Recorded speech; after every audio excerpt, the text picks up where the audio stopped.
Okay. When you on your computer, the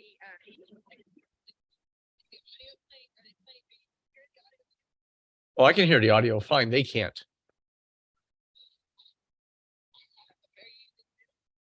Yeah, he's using Zoom. Yeah. Yes.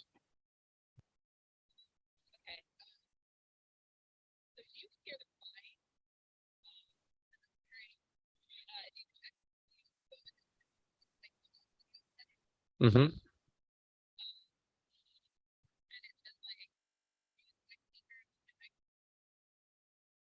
Where's the audio settings?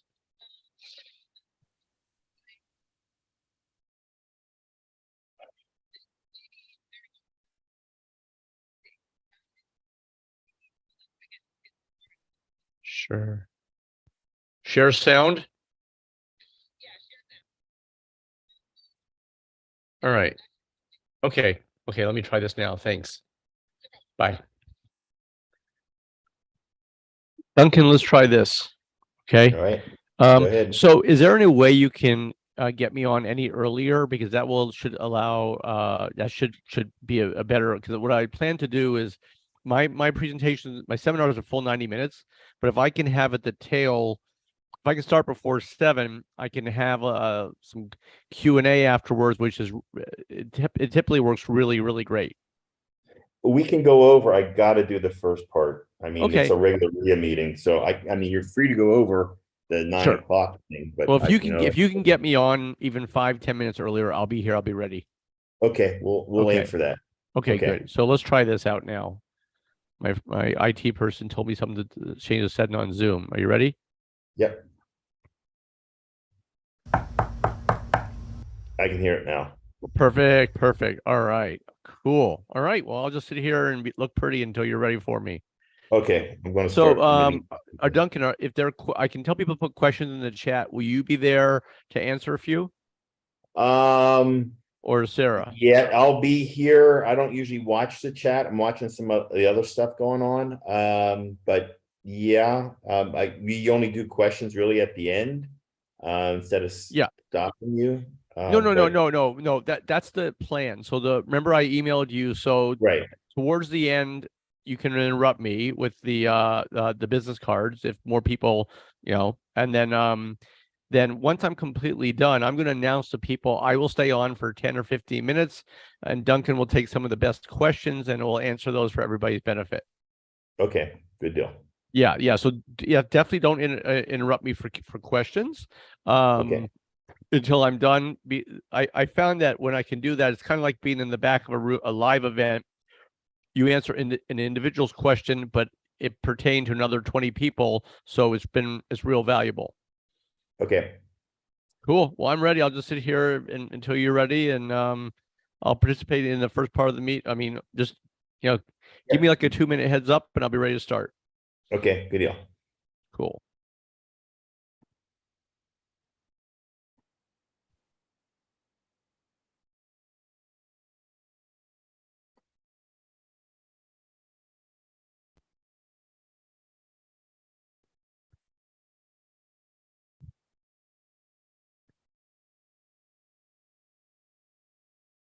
Hey, Sarah.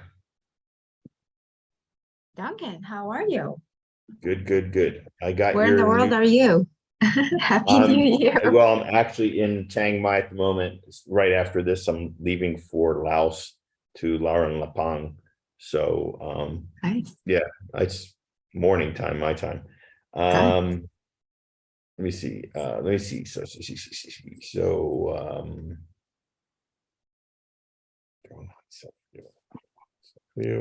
Okay, I got you in here. I put your slide in. I got that one, the update to it. So you're good to go there. Okay. And then we'll do the market update. I put a slide in for that also. I didn't send you the presentation. So get everybody in here. But you can see you're here for the market update.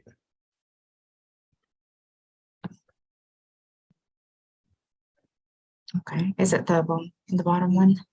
Number 6? Yes. Okay. Mm-hmm. I see it.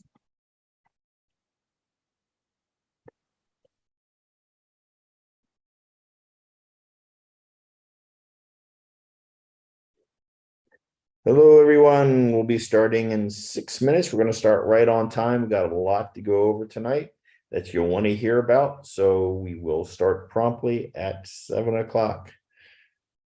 Thank you for being early. You are in the right place at the right time. Turn on the chat here.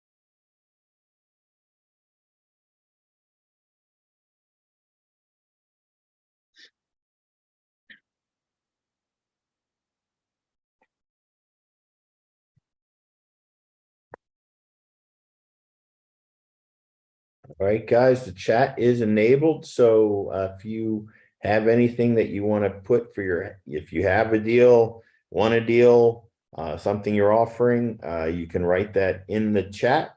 I'll say this a couple times during the meeting. Just make sure that you copy and paste it somewhere else before we leave, because in that chat is gone after that, and all that valuable information in there that fills up during the meeting disappears. So make sure that you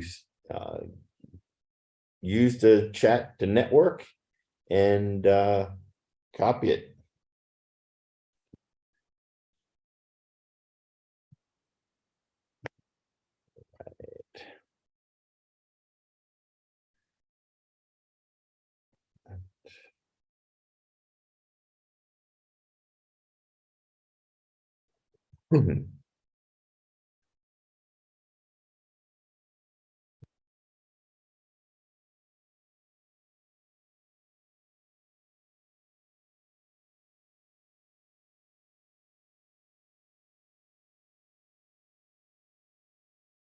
Okay, a few more people coming in here now. Awesome, awesome, awesome. Happy New Year to everyone. I'll say that before we begin. 4-minute countdown.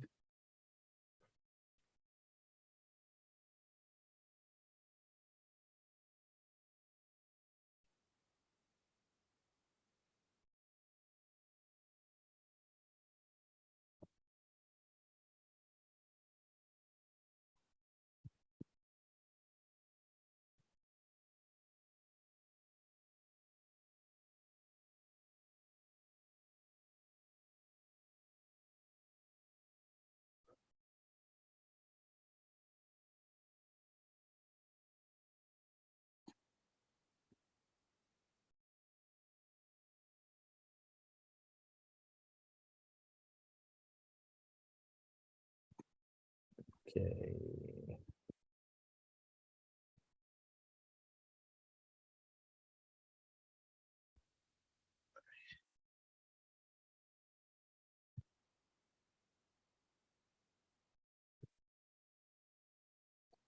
Hope everybody had a happy new year, already recovered and ready to go. I love the people that show up early. Shows good motivation.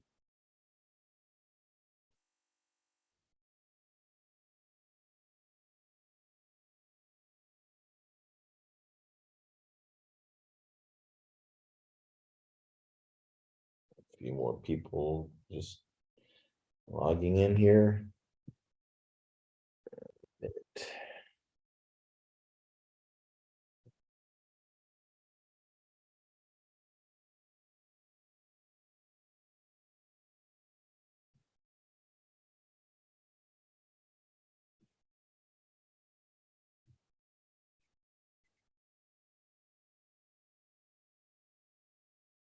Okay. Hannah's just entered the room.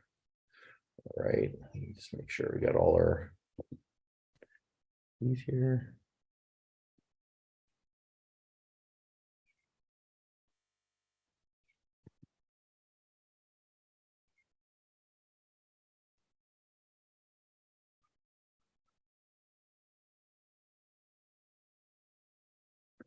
Okay, 1 minute to go before we kick off, and thank you for being on time.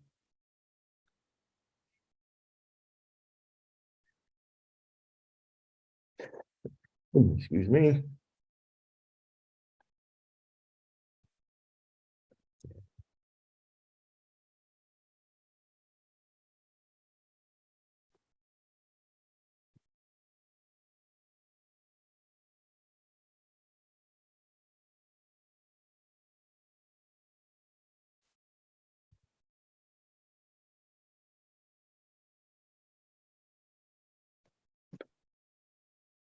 All right, everyone. I like to start right on time and be punctual because you're early. We are going to have some others coming on here. So, Sarah or Hannah, if you could just watch the screen and admit people as they come on so we don't get Zoom bombed. Welcome, everybody, to our first general meeting educational networking session for 2023. I'm really excited. You know, there's talk about a recession, and in a recession, real estate investors make a lot of money. Now, I know it can be extremely nerve-wracking, but when you have the proper education and the network surrounding you, life's a dream. So we want to start off by having tonight's speaker talk about all the upcoming foreclosures and REOs that we're seeing, and how you can get them for pennies on the dollar so you can buy cheap and either hold them or, you know, flip them. So we'll be going over that later on, but we want to get through some announcements first, which is welcome members and guests. Let me just got to turn on my recording first. So you are being streamed. Just give me 1 second here to record this. We go there, and 1 more second. Come on, recording. Sarah, can you see my recording going on?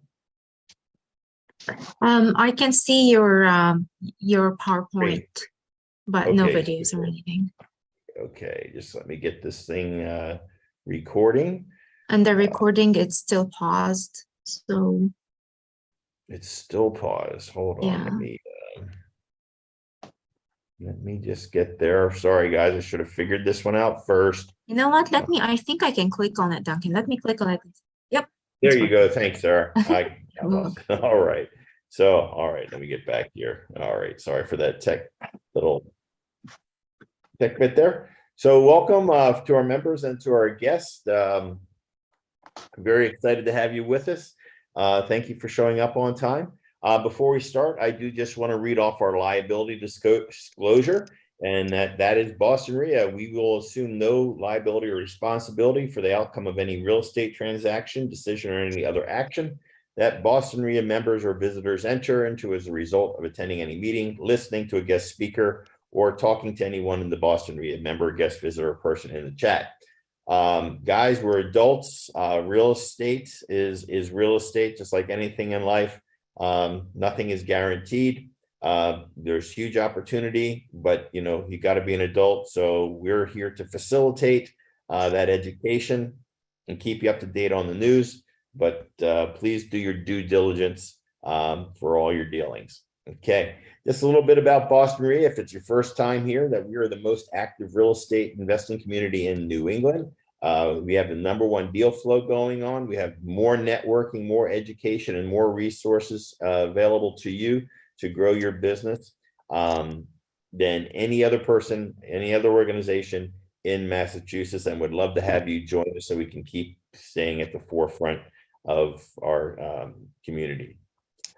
We are also part of the National Real Estate Investors Association, which actually makes us the largest trade association of real estate investors in the USA. And what that means for you is that we take the number of investors we have, we can actually get huge discounts and huge incentives from these companies, you know, that want to offer us all these great things that are specific for real estate investors. So we'll be talking about a few of these later on in the meeting, but believe me, becoming a member, being part of this trade association, there's huge benefits to you. And we'll talk about those a little later on.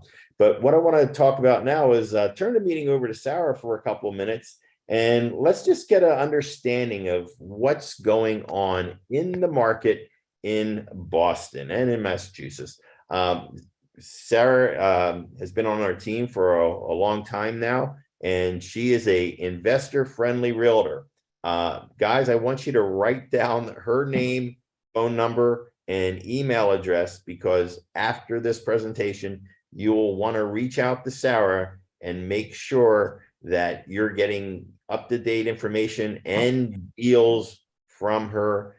She is a mover and a shaker. So Sarah, without any further ado, you want to tell us a little bit about what's gone on in the market this past month, what you foresee happening in the next month, et cetera? Absolutely. Thank you so much, Duncan. So yes, we, eventually the market has cooled off a little bit from when, with all the craziness when it comes to, 100 and 150 over asking of the highly priced already, asking price. So we already knew that this would come to an end. Like it can't like keep going like on and on forever. So that already has definitely slowed down. It is still a seller's market. So, aggressive buyers are out, and we're seeing that the great houses, they do go quickly. The ones that are not priced right. And what I mean by priced right, if you don't have to have like a pristine house, but even if you have a house that needs work, and if it's priced right, it still will go quickly. So again, it's a pricing versus condition. That's really what's dictating it. On the other hand, or the negative part of that is that the really first-time home buyers are the ones that like really crushed hard, and not so much on the luxury market. So and of course higher, as I don't want to say like, even the houses like in the 600 and 700 range, it's not very much luxury, but it's not first-time home buyers as well. Those are still fine. And even by the end of the day, I feel like people will need to live somewhere, right? So it doesn't matter if you can buy or if you cannot buy, you're either buying or you're either renting. So you have to live somewhere eventually, So it depends on just how much you can afford. But if the market, so we're not seeing really, so I don't really think that the market is gonna take a big dip like it happened in 2008. And again, that's because of the lending criteria. They are very more strict than they were back in the day. But the prices will go down a little bit. I guess for investors, this is something everyone has been looking for. I can't wait for it to happen. Now is the time. And then it's great that we're going to have Andy to give us actually more guidance on that. And eventually, if you buy low and sell low, you still, what's the difference? You buy high, sell high, so it's the same thing. I'm going to share just a quick, this will stop. Okay, let me just, I'm gonna, take the share screen from you, Duncan, quickly to share just some numbers. So I have this here. Can you share? Do you have the ability to share? Yep, you got it. Yes, I got it. It was just like giving me a warning that's gonna stop your sharing. So just wanted to let you know. So, I try to keep, a close eye on the market, on what's happening. We try to do this beginning of the week, and that's mostly because, you have Thursday, Friday, or at least Saturday, Sunday, or Friday, Saturday, Sunday open houses, and then that's when you go under agreement Mondays and Tuesdays. So that's in the beginning of the week. So mostly Essex, Middlesex, and Suffolk counties are where I try to focus on. You know what? Actually, let me try to make it a little bigger for you so you can actually see instead of just seeing my little slides. So we have 63 homes that went under agreement. Just put this on the side. Only 15 back on the market, 44 price changes. There will be more, of course, expired and price changes. Again, the houses that are not priced right, those are the ones that's sitting on the market. But As you can see, the contingent on under agreement is bigger than the 15 and the 44. So houses are selling, buyers are buying. Again, it comes down to pricing. It comes down to what you do to the house itself and who you hire, who is on your team. Marketing is gonna be like crucial right now. When there was blood on the street, everyone was like selling right and left. You really didn't really need a realtor. Today is more important as a seller, as a buyer, to have a specialist that exactly know what they're doing. On the other hand, I like to also keep an eye on the stock market because, as an investor, okay, where do I go? Do I go to the stock market? Do I go to the real estate? Real estate has been proven to be the safest vehicle for investment. Stock market has been down for a very long time in a row, weeks and months in a row. Even when real estate is down than it was, it's still holding up really stronger than the stock market. Also, the total homes available, it's a little bit more than last year, so there is a little bit of more inventory, and what that means is that the market's stabilizing. So if we had a house and we had just one house and we have 30 buyers for it, we still don't have one house for one buyer. We still have one house and we have 8 buyers for it. So it is still, a solid market. It's still a seller's market. So we still, again, the lack of the inventory is what's causing that problem. Did you want me to move on to the Home Depot part, or do you have still more to go on your slide? I think I have a little bit more on my slide here. Okay. Give me 1 second. All right, let me stop sharing, and then you can can. Awesome. Let me just bring it back here. I think you're able to share it. I think I unmuted. I unmuted you. I was unmuting someone and I muted you. So just really quick, just to look at the market, even though there's a few more houses on the market, it's only 500 more than last year. It still is a seller's market. In 3 counties, imagine, those are so large. Those are so large counties. So you're only talking 500. Imagine how many cities in each county. So it's not really much. No, not at all. So people are still then looking for deals. Do you see it's at the type of buyers, investor buyers, first-time buyers, people that are my investor buyers are still buying. They're still doing, they're still doing their fix and flips. They're still doing their buy and hold. They're still doing their things. Regular. We're just like, we're buying, of course, a little less, so we can give ourselves, a little bit of a safe room, because we just don't know what could happen over the course of like 6 months or 3 months from now. But people are buying and houses are selling. First-time home buyers, like, if I want to say the people that are really hit hard right now, and I believe it's going to continue to be like that, is the people that are like approved for 500 or less. So those are the ones that unfortunately don't have a lot of opportunity. Maybe condos, maybe if they look in in different areas in Massachusetts, or even consider New Hampshire, then but not their first ideal location that they originally wanted to be in. Luxuries, they said, if you go into 700 and higher, this kind of stable, and it's and surprisingly there's a lot of cash buyers there, individual regular people in that area, and some of them, they're either just want to just be done with it and move on, and some are just waiting for the prices to go a little less because they're just cash buyers, and they know that the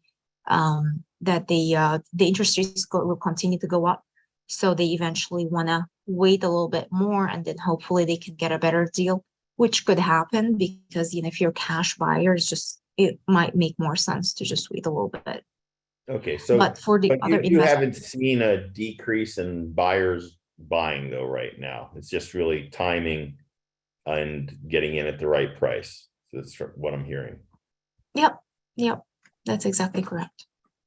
Awesome, guys. So, from this, you have a market that is still hot per se. You have buyers still wanting to buy. So, as our job as real estate investors is to find the deals and decide what strategy we're going to use to get out of them, be it for rentals or for fix and flips or just wholesale flips. So that's why we have a source to speak to you tonight about getting deals low from banks, because people are in trouble in this economy, and you will start seeing foreclosures and REOs back. Sarah, could you make me host again? I think I lost my hosting. Thank you for adding this. I think you are the host, Duncan. I'm just a co-host. Oh, goodness me, I can't get there. All right, I guess you just have to release your share. Can everybody see my screen? I'm not sharing anything. My share is already released. Try to click the share. Can you say while you share your screen, Duncan? I just forgot to add a part. There are so many big companies like CVS, Marshall, Bed Bath and Beyond. Many of these companies have already declared that they will be closing lots of their stores. What does that mean is that there will be more foreclosures, which, and more REOs eventually. And most likely that will also increase the rent because, if people can't afford their mortgage, they're going to have to either sell or unfortunately end up in foreclosure, and then they're going to have to rent. So, and that's why a lot of investors are, going aggressive towards buy and hold. So this is just something I just forgot to add with the market update. Okay. But I think I can see your screen, and I think the sharing. I got it. I figured it out. So guys, thank you, Sarah, very much. We will be adding this session to our meeting every month now that Sarah has graciously agreed to give us a market update. Sarah, this was a conversation Sarah and I would have every month anyway between ourselves, and I'm sitting there like, why don't we just have everybody involved in this conversation? And it would benefit everybody. So she's going to be doing this session for us every month, a few-minute market update. Again, guys, in the chat, if you have any questions, to just please put them in there, and I'll take a look-see, and we can get out to her.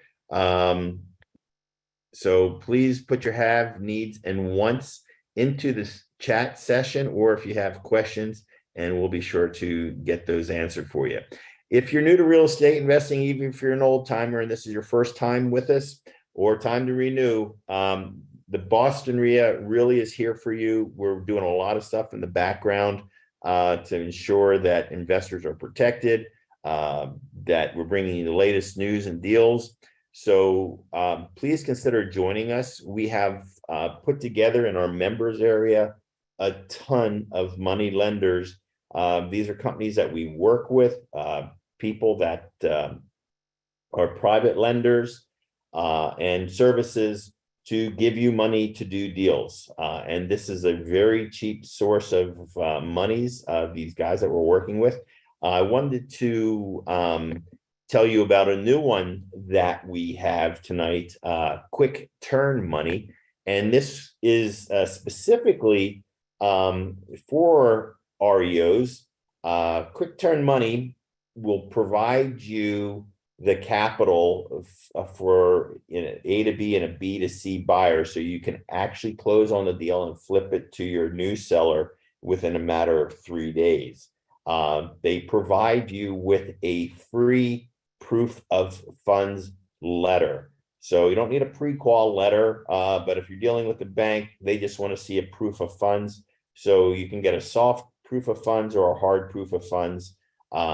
So I would encourage you to visit the site, fill out a pre-proof of funds for at least $500,000 or whatever, and then you can start using that, taking it to your bank when you talk to them, so they know you're serious. So that is a great tool to have in your tool belt. The other ones are private lenders, fix and flip capitals, will lend on rental units, etc. You will find all of their information in our members area on our website. If you are not getting a copy of our newsletter yet with all the deals, make sure you go to the front page of our website. On the right-hand side, just enter your name and email address. And you just spell out Boston Real Estate Investors Association.com, and that will get you right to our website. Just spell it right on out as it sounds, BostonRealEstateInvestors.com, and make sure you subscribe to our newsletter to get all our latest member benefits and deals. We will be introducing this year our own MLS system, so that you will be able to list your deals online, and they will either be local or they will go out nationally to all our real estate investors with the national RIA. So you want to stay up to date with that one. So we do have small group monthly meetings instead of a large group monthly meeting for a general meeting. We're doing networking meetings around Boston, so you'll get free entrance to those. We have our subgroup trainings, we have our rebate program, we have exclusive memberships, discounted workshops, education, and a whole lot more. So it really, this is also a tax deduction. So when you become a member, you get all these great benefits, and it's tax deductible. So if you are interested in that, you can text Kelly. She put her name in the chat bar there. Just text her that you're interested, or you can visit us online. Her number is 864-906-4111. You'll see it in the chat. And tonight, if you do join, we are including our recession-proof conference. We're going to be holding that in April, the 29th and 30th. So that is a huge event with investors all over the country that will be joining. You'll get a free ticket to that based on if you're a single member or a couples member. So I just want to bring Sarah back on for a moment and just really talk about the Home Depot program, because if you're fixing and flipping, even if you're not doing any fixing and flipping, and you just want major discounts on products for around your own house to fix it up, it's worth getting a membership just for that alone because of the savings and the cash back. So I'm just going to share again with Sarah, and I'll get it from here. You got it? Okay. Yes. So I'm Thank handing you. it over to you. All right. Thank you. All right. I think you can see my screen right now. Yep. Okay, awesome. All right. Let me just do a slideshow.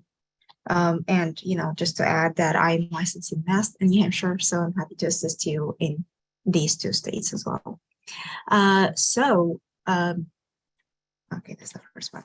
So just like Duncan said, you really don't need to be an investor in order to take advantage of what Home Depot offer our members. This is Duncan and Kelly have negotiated a very strong offer exclusively for our members. So basically any person can just go to Home Depot and ask sign up with Home Depot, and they would get some discounts, but they wouldn't get the maximum or they wouldn't get the same discounts that we offer here in Boston area. The best part that I really love about it is like the bar is really low. You can actually start collecting rebates at a very, very low bar. And so if you eventually are a new investor, it's fantastic. You're getting money back on almost like nothing. So our members, they earn 2% rebate biannually on all purchases. Home Depot has a fixed, rebate period. It starts on January 1st until June 30th. So we just started the new cycle. And then from June 30th from July 1st until December 31st, that's the second cycle. Any rebates you get in the form of a Home Depot gift card, and that gets mailed out to you within 60 days from the closing date of each period. If it's under $1,000, if it's over $1,000, you get a check. The only catch here is that you need to spend $5,000 for the whole 6 months period. So it's like what, $800 a month. So, you know, if you could be doing a small project in your house and you're going to spend more than that in just one transaction. So eventually it's no brainer for any, even a beginner investor to start there and just benefit from these rebates. Our investors as well, our members, as well, they start at the gold tier. And what does that mean is that they get 20% off paint right away. And they don't have to meet their rebate minimum. They don't need to pay the $5,000 in order to qualify for the 20%. So you sign up with us today, say, well, I have just a quick project and I just need just some paint for it. Will I need to spend $5,000? No. You just go. All you have to do is that you at the checkout, you enter your registered phone number. So eventually when you sign up with us, you're going to give us a specific phone number and specific email. That's all you use with Home Depot because it links with us. So you just enter the phone number that you used to sign up with Boston RIA, and it will recognize that you are a Boston RIA member, and then it will apply the discount. Now, if you pay with a registered card, and what I mean by a registered card is Home Depot allow the members to use a preferred payment method, okay? And our signature code gets attached to that card, and that's how you get your 2%, the 6 months rebate, like every 6 month cycle. That's how you get that, you know, by recognizing your card. So if you pay with a registered card at the checkout, you get 20%, and then you get a 2% at the end of the 6 months cycle. And you know, they have a great program as well that you can check all of your purchases. You track them for up to 24 months, which is fantastic for if you want to keep records for taxes or anything. The 20% of paint are applicable to paint, stains, and primer. It has to be a gallon or more. It doesn't apply to quarts or spray or any of that. Also, Home Depot, Boston RIA offer to our members up to 20% of select Hampton Bay kitchen and bath cabinets if you buy 10 or more in a single transaction. And how it works is that you get 10% from us and 10% from Home Depot. And both are stackable with any other store discount. So if they have like anything going on, you get the 20%. If they have another 20%, so you get 40%. So that's stackable with anything else happening at the store. Also, you could benefit from the volume pricing program or Bidroom. And how it works is that if you need to get a list of large items that's going to cost $1,500, only $1,500 or more in a single transaction, bring it to the Pro Desk and just have them prepare a quote. And once they do that, just ask them to send it to the Bidroom. And then within a few minutes, you're just going to get it back with any applied discounts up to 15%. So the only thing that you really shouldn't send through the Bidroom is the paint, because you get a better deal with the 20%.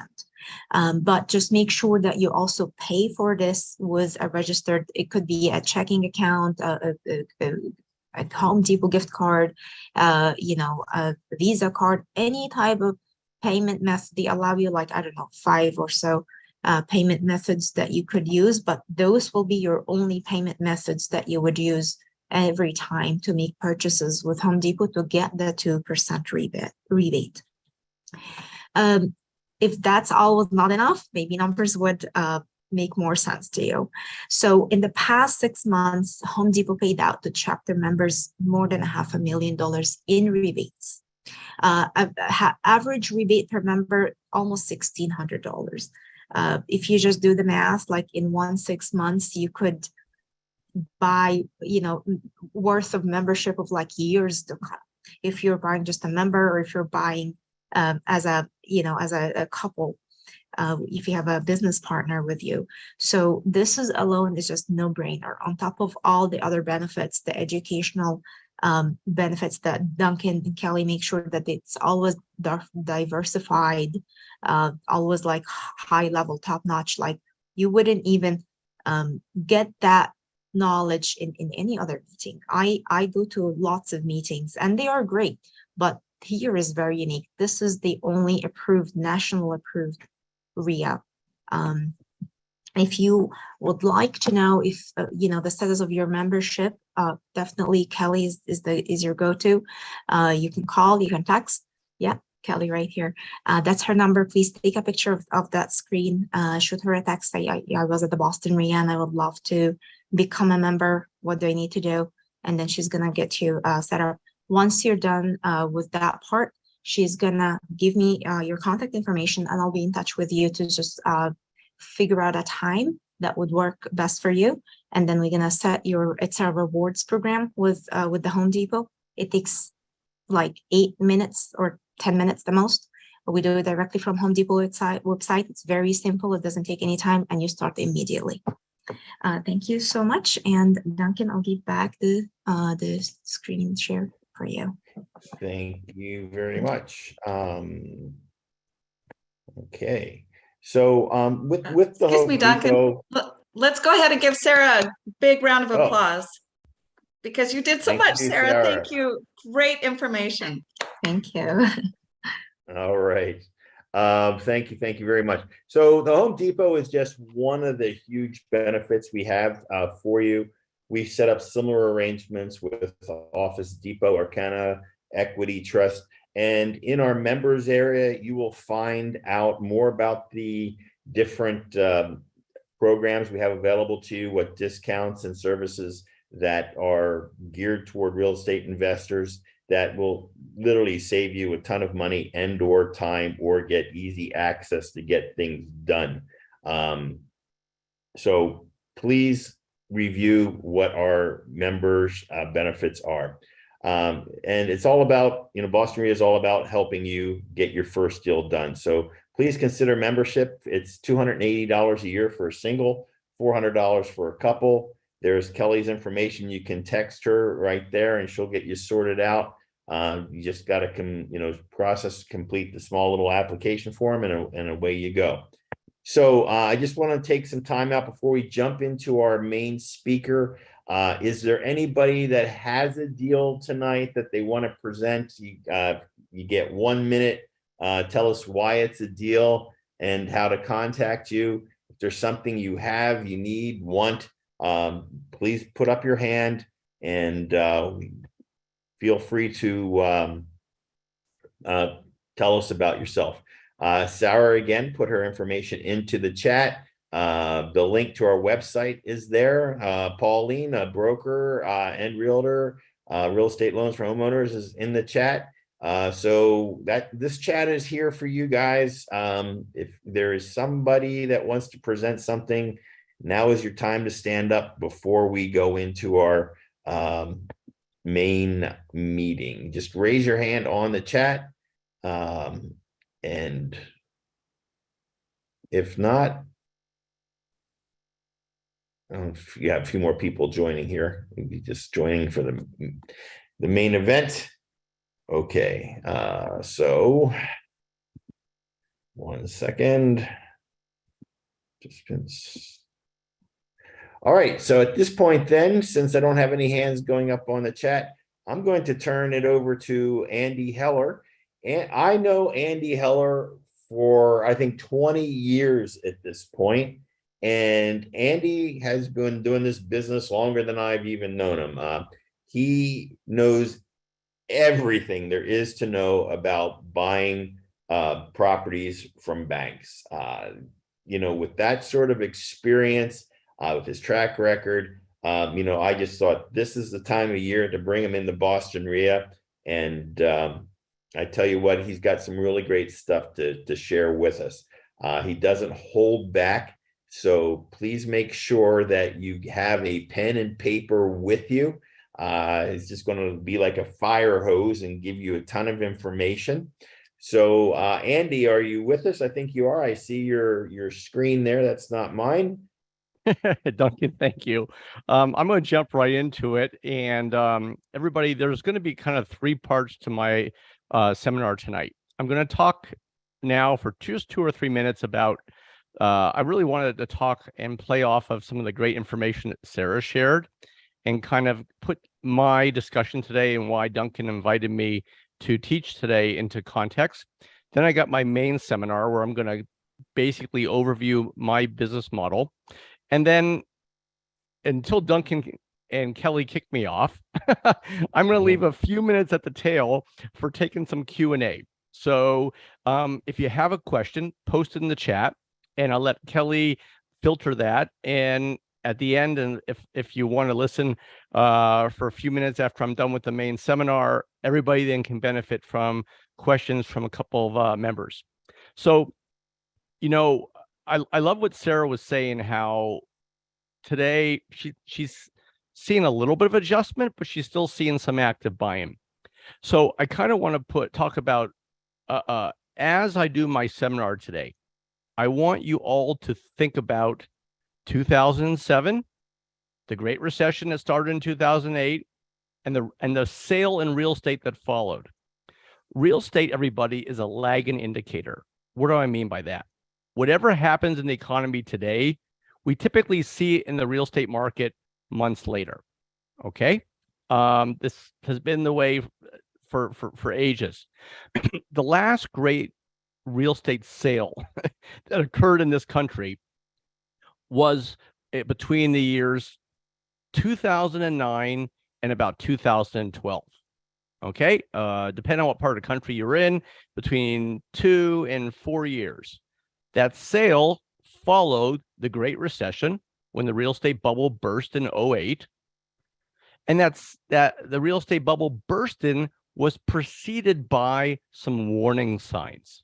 Okay, so what's the leading indicator that the real estate market is about to soften and we're going to head into reset is when large numbers of individuals get behind in their mortgages, pre-foreclosure delinquencies. Okay, so what you're looking at right now is a dramatic increase today of these delinquencies. When you see this happen, it means that REOs, bank-owned properties, will typically increase, and then the markets will reset. Okay. Well, actually, I say the markets are resetting while the increase in REOs spike. This is very similar to the year 2007. In 2007, before the Great Recession,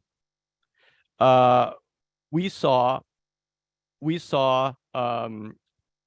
dramatic increases in pre-foreclosures, in delinquencies, and then the market reset. But even in 2007, the prices were still going up for a bit, while the number of individuals who got behind in their mortgages continued to increase. It made no sense, and people have been analyzing that for years.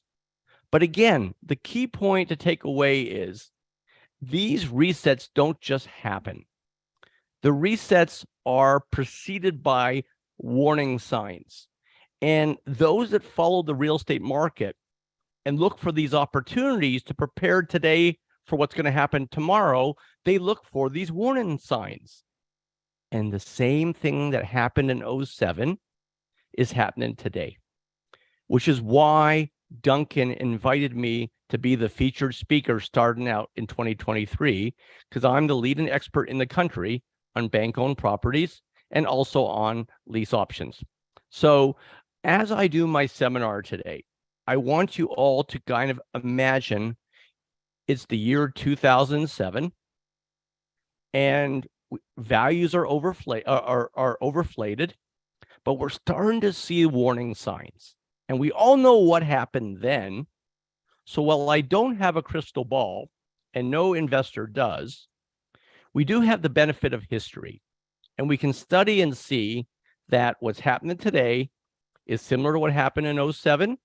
So it's very likely that what we're going to see in the months or years to follow is an opportunity to buy property below market, that what I call is a great real estate sale.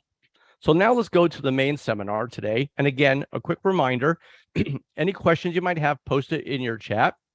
And Kelly will filter through some of these when I'm done, and we'll take some questions in the end. All right, let's get started, guys. So if you're tuning in today because you want to make money and you want it to be true that you can make enormous profits buying bank-owned properties for pennies on the dollar, then what I'm about to share with you today may be the single most important seminar you've ever attended in your life, because 99% of active real estate investors do not know what you're about to learn today. So statistics in this country on making money, they don't lie. And in this great country of ours, we got more millionaires created from real estate than from any other field of business combined. Now, a handful of years ago, this guy by the name of Al Gore invented something called the internet. Now, when I speak live, everybody's laughing by now. So because I'm doing this webinar, I'm going to laugh at my own jokes. All right. So I'm going to imagine that you're all sitting there cracking up at the other end. Okay. So, but the serious point of this is that when Mr. Gore invented the internet, and you older people will understand that joke, it created tens of thousands of brand new millionaires in this country. Yet still today, statistically, there are more millionaires created from real estate than from every other field of business combined. Think about that for a second. More millionaires from real estate than from all other fields of business combined. I want to take a moment before we get started. I want to thank our hosts, Duncan and Kelly, for having me as the featured speaker to start off 2023. Thank you. I also want to say that I'm proud of all of you for attending today, because it tells me that you're open-minded, excited, and you're eager to have a better life, both for yourselves and for your family. So where are we right now in today's real estate market?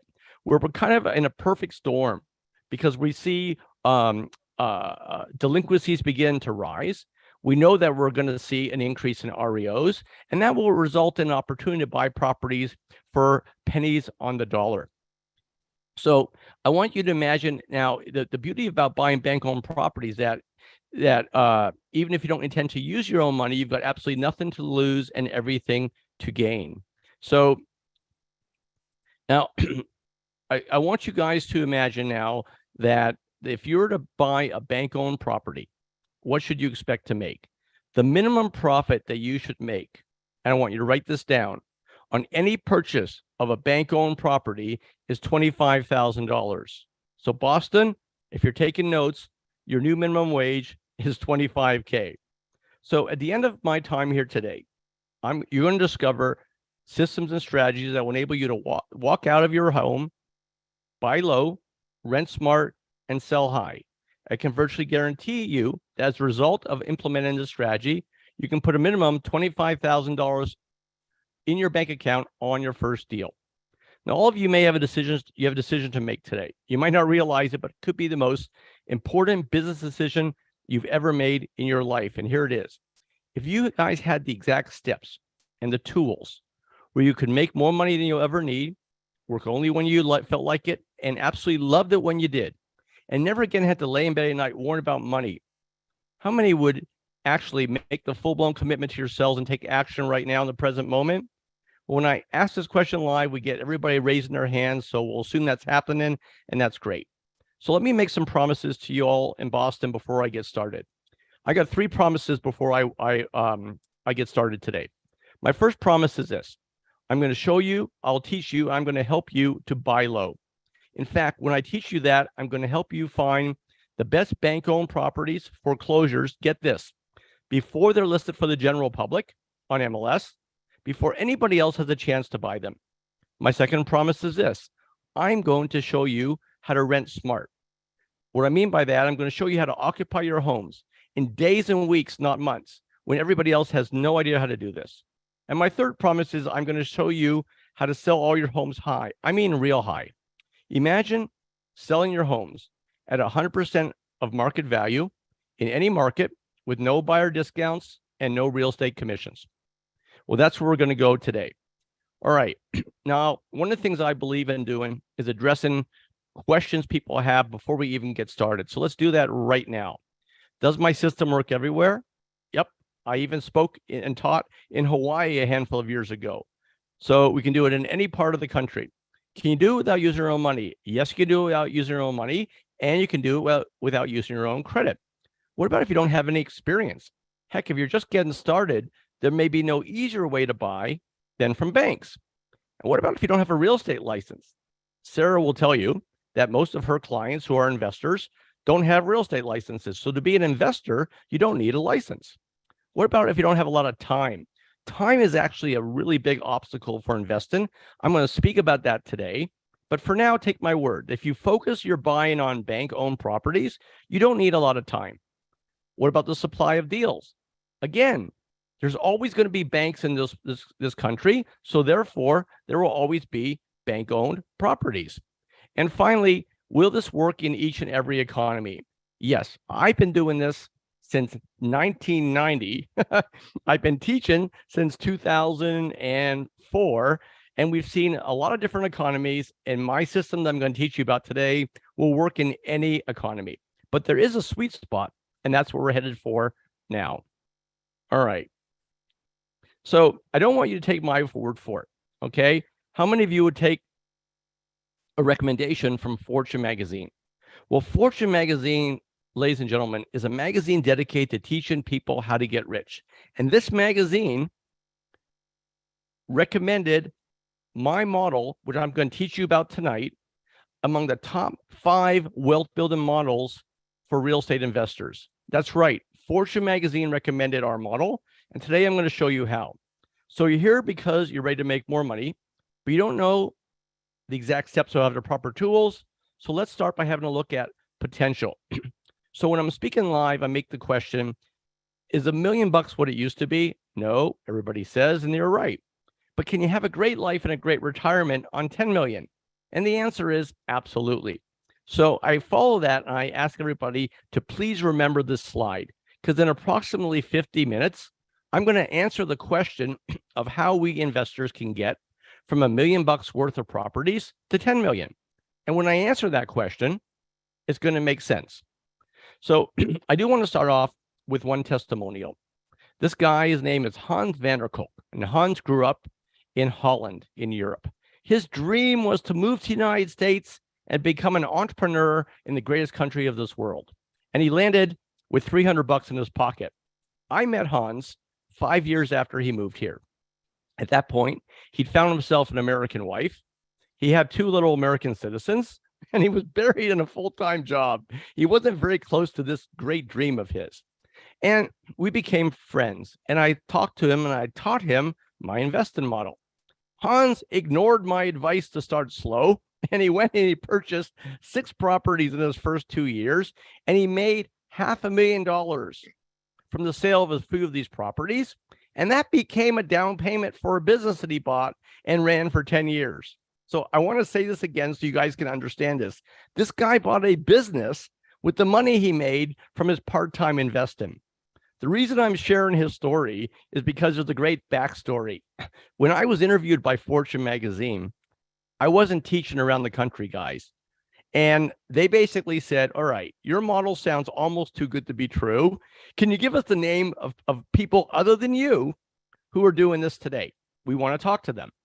Well, I had one, and I gave him Hans' name. They flew down to Florida.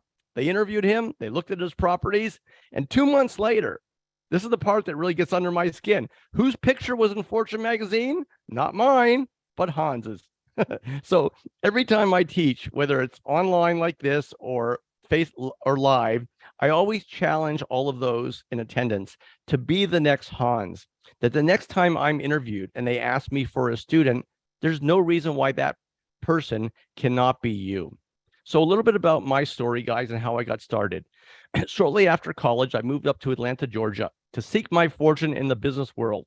I got a job with a company called Global Marketing Associates, and my title was International Logistics Coordinator. It was a really fancy title, but all I did was I sat at my desk for 10, 11, 12 hours a day.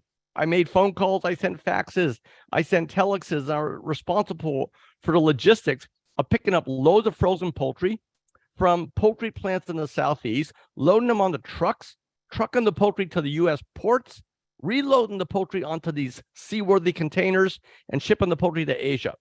Guys, gals, my job sucked.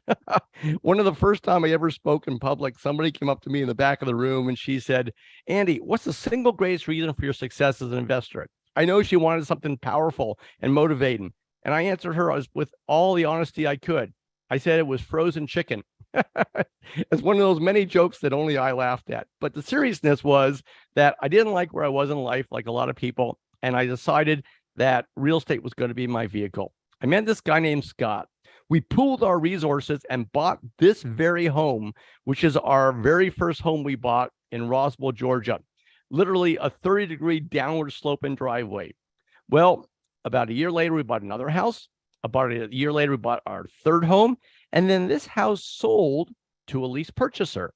All of a sudden, these two kids, shortly out of college, got this massive cash windfall. And we began to buy now, but at a much more accelerated pace. Okay. Now, Scott and I, my real estate partner, we're just a couple of regular guys. Other than both of us being vertically challenged, we're just like you and I, you guys. You know, I didn't begin with a ton of money from mom and dad.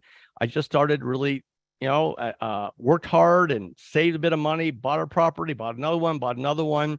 So we picked the name Regular Riches for our company because to us, we're a bunch of regular guys and we achieve riches through real estate. And if we can do it, so can you. Our model is called Buy Low, Rent Smart, Sell High. Our company is Regular Riches. All right, so let's get started. So there are 3 steps to being a successful real estate investor. We feel so passionately about that's what we call our system. Buy low, rent smart, and sell high. So let's get started. The first of these 3 steps is buying low. Now, Boston, if you're ready to make more money and you don't know exactly what to say to sellers, you don't have the right tools, you will find yourself paying way too much for properties. Properties you end up wishing you never bought in the first place, or you end up missing out on an extra 20 or 30,000 in profits simply because you didn't know how much lower you could have paid for these properties. So before we learn the right way to do this, let's have a look at one investor doing it the wrong way.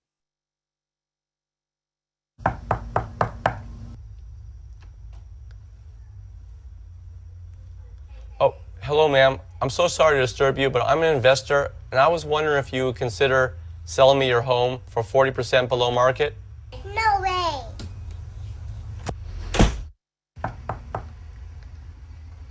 Would you consider 30%? There's got to be an easier way to buy low. Okay, so this video answers a very important question. What do real estate investors do during their spare time? We make silly videos with our families. And you just met my daughter, Lily, who at that time was 2 and is now 17, getting ready to go to college. So for those of you who are concerned about finding a property at a discount, I got to tell you something. Find a property 30 or 40% below market is way easier than getting a 2-year-old to act on cue for about 5 seconds. So let's move forward. So there are many ways to find property below market, Boston, but we choose to focus on the foreclosure market for a very simple reason. That's where most of the deals are. But what many do not realize is the foreclosure market is actually 3 completely different and distinct opportunities to buy. The first opportunity to buy a foreclosure is what's called pre-foreclosure. This is also when you buy a short sale. Now, can you make a lot of money before the foreclosure? Yes, you can. But what many of these courses don't tell you is any investor who's focusing on buying pre-foreclosures, you're visiting 20, 30 families who are in a downward spiral whose lives are falling apart. That's really difficult to do. I realized 30 years ago, this wasn't a good match for me. Can you make money? Yes. But I would say out of all of you in Boston REIA, maybe 1 or 2 of you have the wiring to be able to focus on this. It's really, really difficult. It's very emotionally taxing because every one of these families, their lives are falling apart. Your next chance to buy a foreclosure is on the courthouse steps. Again, you can make some money there. However, on the courthouse steps, most states require cash on the spot or cash within 24 hours. And that alone eliminates most new investors. And that brings us to our third opportunity to buy a foreclosure. And before I answer the question of the third way to buy a foreclosure, let me go back to what the number one reason why people give up on investing. You new investors, You might say, well, I think the number one reason why somebody might give up on investing is money. That's not correct. There's tons of ways to acquire money. The number one reason is time. You know, that system sounded so good when that guy was on stage, but when I got to do it myself, it was 40, 50 hours a week, and I couldn't do it realistically with my job. So when I'm on stage, guys, at this stage, I will ask everybody, raise your hand if you can reasonably commit 2 to 4 hours per week from whatever is on your plate right now to looking for bank-owned property. And everybody raises their hands. So our way to buy does not take as much time as other ways. I need you to commit 2 to 4 hours per week. And that takes us right now to the third of the three ways to buy a foreclosure. Bank-owned properties from the bank after the foreclosure sale. If you hear the term REO, which stands for real estate owned, you hear the term post foreclosure, you hear the term bank owned, they're all the same thing. These are properties that have gone through the foreclosure process and gone back to the lender. Now, this is our favorite way to acquire property, Boston, for a very sophisticated reason. Here it is. It's just easy. It's the easiest way we found to find property below market. And the reason why it's easier than other ways is for two reasons. The first is what you don't have to do. When you're buying bank-owned property, you're not visiting 30 or 40 families in a downward spiral whose lives are falling apart. You don't have to worry about title issues. Every property been purchased has been purchased with clean and clear title. You don't have to worry about access. Every property we've ever bought, we've been granted access to. You don't have to worry about so many of the other complex issues that are there when you're buying properties other ways are not there when you're buying from a business that doesn't want the property in the first place. The second reason why it's easy is about a bit of an anomaly, but one of the most important points I'm going to make tonight, Boston, you're going to get a deal because it's a foreclosure. However, the legal process known as the foreclosure process is actually over. It ends on the courthouse steps. Now, don't take my word for it. The Wall Street Journal also came out a few years ago and said buyers are likely to do better if they focus on buying bank-owned property. Okay, now you got Money Magazine saying the same thing, as Fortune, as Wall Street Journal. It's best to buy from banks. Well, now let's look at what the market's telling us. Again, this is a statistic I shared with you earlier. We are seeing right now dramatic increases in mortgage delinquencies, which is the leading indicator to when REOs begin to also increase. This happens typically a number of months down the road after you begin to see a spike in delinquencies in mortgages. But let's now see, what is the typical REO discount? Anybody have a guess? 37%. The average discount in REOs is 37%. How many of you think you could make a business if you're constantly buying property 37% less than homeowners? Absolutely. All of us can. Now, let's now talk about how we're going to implement this model, okay? One of the most common questions I get is, all right, Andy, you got my attention. What do you say when you call these banks? Well, let's first have a look at one expert investor as he attempts to do this with a hidden camera.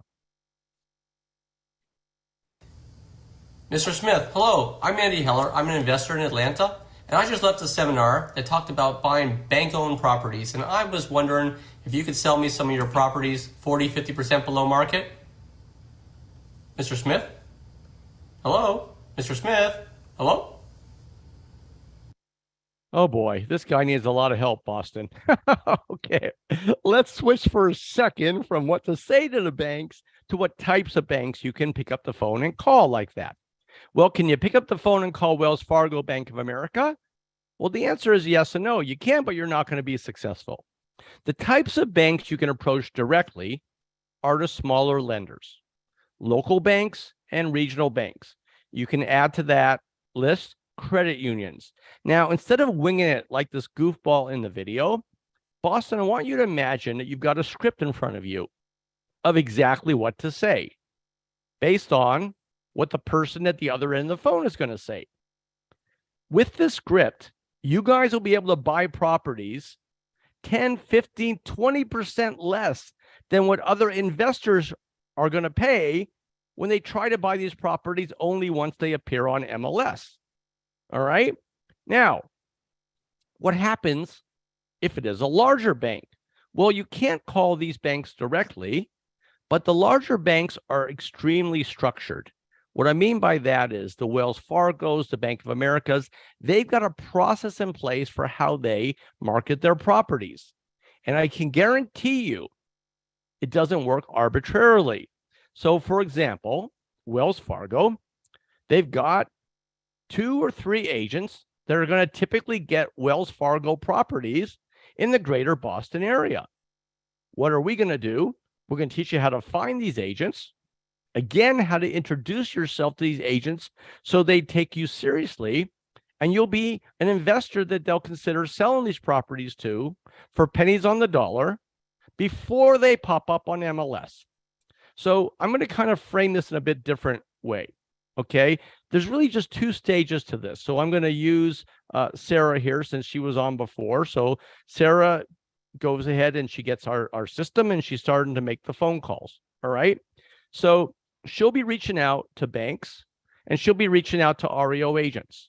And let's say she does this successfully the first time in February, and she buys a property from REO agent over here, Bob. Well, Sarah, you don't realize it, but you've already left stage 1, okay? Because you've met this guy, you've spoken to him on the phone, you're going to follow the advice in our course, and you're going to invite him out to lunch, and you're going to begin to build a what? Relationship. You're now in stage 2. You take Bob out, you say, hey, my name is Sarah. I'm an investor in Boston, Greater Boston. These are the types of properties I like to buy. These are where I like to buy. I want to be your person that you call whenever you get something like this in your portfolio. And now Sarah begins to get phone calls from that bank on a semi-regular basis, and she becomes one of his sources in Greater Boston. That's it, guys. It's 2 stages. The first stage is you use our scripts and you make these phone calls and you begin to build the relationships. But once you bought the first property, be it from an REO agent or a bank, you're now in the second stage. Okay. Now, our favorite type of property to buy is a single family home, but lots of our students buy different types of properties: commercial property, multifamily, a vacation. How does this process differ? It doesn't at all. The REO process is exactly the same, no matter what type of property you're looking to buy. Now, let's talk about obstacles. There are 2 obstacles in the buy and low process. One is finance, and one is determining the right price to pay. So on the finance side, we have a product called Money Talks, where we present 10 different financing strategies. Okay, we lay them out, and we have a guest, a mortgage broker in studio, who shares some of these strategies. One is utilizing traditional investor loans. There's wholesaling, REOs, use of equity partners, private money, hard money, blanket and portfolio loans, the utilization of credit partners, commercial loans, and there's one financing source that is only available when you buy bank-owned properties, and that is some of these sellers, some of these banks will provide you the loan to buy their properties below market. Now, not all of them will, so you have to know how to ask for it, and that's my job to teach you how to do that, and that's what we do. And this, if I could share with you one testimonial, this is Donald Kung. He got my course a number of years ago. His very first property, he was a wholesaler, and he flipped the REO and made $15,000 on your first deal. Not bad for your learning curve, eh, Donald?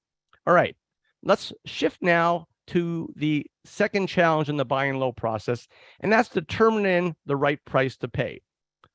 One of the challenges about real estate is all these properties you're looking at, they're all a little bit different. So you need a structure, you need a quantitative calculation tool that no matter how different these properties are, help you arrive at the right price to pay. So I'm going to do that for you with where all you have to do is type in 4 numbers. Now, it is a lot more complex, but all these 4 numbers are related to all the other cost elements. We do the math. All you got to do is put in the 4 numbers. So here's how it works. You're looking at a property. The first number is the fair market value. Any good real estate agent can help you come up with that number. And then the next number is also easy, repairs and improvements. That number comes from your contractor. The third number is actually a very important concept, negative attributes. A lot of these properties have flaws that you can't fix. For example, you remember that picture of the first property we bought with a downward sloping driveway? Can't change that driveway, can put in new carpet and paint, but can't change the driveway. This is important because some of your best deals have uncorrectable flaws. We've made a business out of looking for properties like that. So here, we will help you assign a number or a percentage discount you want for that flaw. The next number is also easy, number of months on the market. If you're buying after the foreclosure sale, that number will typically be 0. Then you hit return on your computer, and the software tells you what price you should pay for the property, or the maximum price that you pay on that property you're looking at. We call that your ceiling price. This is Jeff Nix. When I met Jeff, he was a full-time investor. He was the president of the largest real estate association in the country, over 5,000 members. He's also one of my students. He got this software, and as you can see what he says here, he uses this all the time on every single property he looks at. It takes the guesswork out of buying property and making sure that he's not overpaying. Remember what I said earlier, the single greatest mistake investors make, bar none, for years, decades, is overpaying. This tool will make sure that you never do that. Now, when I'm live, I usually start with a challenge here. Who now wants to know a way to buy properties that 99% of other investors don't know about? So if you don't make a lot of noise, I don't answer it. Of course, I always answer it. Okay. So I'm going to pretend that you're all screaming, come on, Andy, show me how to buy properties the way that 99% of other investors don't. Okay. Okay, Boston. Here we go. All right. Now, I've seen the Bruins play. I know how loud you guys can get. So I'm going to assume this is more exciting than a Bruins game in double overtime. All right. So let's say we're in Boston in the month of February, and there are 5,000 properties in the greater Boston area going through the foreclosure process. Now, right now we're in pre-foreclosure. So it's in January. We're looking at 5,000 properties that are scheduled for foreclosure in February. Now, we know that most of these properties are going to go back to the banks, but still, it's way too many for any of you to focus on. You need a very, very simple way to take these lists and reduce them to a small number that you could focus on every month. So one of the things you'll do is subscribe to a pre-foreclosure list. We talk about this in the course. These are super cheap. Now, this information is available for free in your county newspapers. It's required by law that any pre-foreclosure be published as a matter of public record. But there are some services that collect this free information and they organize it for investors. So we recommend that you subscribe to that or get the free list. Now, how are you going to reduce this to a small number? Write this down. You're going to use 3 criteria. You're going to use location, you're going to use loan amount, and you're going to use loan type. Location, loan amount, and loan type. It will take you about 45 minutes to an hour each month to take that massive list, and now you've got it down to 25 gem foreclosures. We're still in January, guys. All you've done is you've taken your February foreclosure list that you have in January, and you've identified 25 properties that are probably going to go back to the bank, and they seem to fit your criteria for what you're trying to buy. So now let's pretend it is February 7th. There's already been the foreclosure sale, and you're going to focus on these 25 properties. What are you going to do? You're going to pick up the phone. You're going to open up My Scripts, and you're going to make your phone calls. And if you do it exactly like we teach, it's going to fail most of the time. Now, I know what you're thinking, Kelly. Who is this goofball that Duncan brought who's teaching a system that's going to fail most of the time? Kelly, just give me 2 minutes. Trust me. Guys, ladies and gentlemen, it's a numbers game. So let's talk about the failures. Of your 2025, 3 or 4 of these properties, some relative or family member or friend will come up with some last minute money and save the foreclosure. What does that mean? It means you can't buy those properties in February, but it also means they're probably going to show up about 6 months later. Okay. Another 3 or 4 properties, there's an error in the data. Nothing is precise. There can be a change in the bank ownership or whatever. That's okay. It's a numbers game. Remember, now we're down to about 15. Now, another 5 or 6 of these banks, it's too tough to get the person on the phone. It's okay. It's a numbers game. All right. So let's say now you actually reach 8 or 9 of these contacts. You use our scripts, and 3 or 4 of them will say, okay, Kelly, I'll give you a shot. You get in your car, you go look at the 3 or 4, and you end up buying 1 or 2. Now, when I'm live, I say, okay, ladies and gentlemen, now raise your hand if you're okay with that ratio. And everybody raises their hand. Because I want you to think about this, guys. When this model does not work, all you do is make a phone call. You're not spending 8 or 9 hours chasing a property you have no chance to buy in the first place. And think about it. When you get in the car to look at a property, you've already spoken to the seller. You've already established that you're an investor and you need a discount. And he or she has said, okay, I might play ball with you. So you know you have a realistic chance to buy the property. And this is the reason that this takes 2 to 4 hours a week and not 40, because you're chasing properties that you have a high likelihood of buying. Boston, you got 2 opportunities to buy a foreclosure, 2 ways. You can beat your head against the wall like this goofball on the right, or you can let me help you. It's not that easy. And again, what we're talking about here is after the foreclosure sale, but before a property pops up on MLS. You got a window in time that in most states is between 2 and 6 months. We teach you how to work that window. You don't need my help to look for a property on MLS, because once it's on MLS, you're competing with homeowners who will always pay more than you. The key to buying REOs and making money is to establish the relationship with banks and REO agents so you're getting these deals before they're not available to the public. This is Sophie. She got our system years ago in Florida. I've chosen her referral because Sophie was a new immigrant from France. She didn't know the American business system like we all do. So she had a distinct disadvantage. Yet she was able to take my system and buy her first properties for 50 cents on the dollar. That's pretty darn good for your learning curve property, eh, guys? All right. Now, I travel all over the country, and I get asked a very, very powerful question. All right, Andy, I try to buy short sales. There's hundreds of people doing this in Boston. I'm trying to buy on the courthouse steps. These established investors will never let me get a foothold.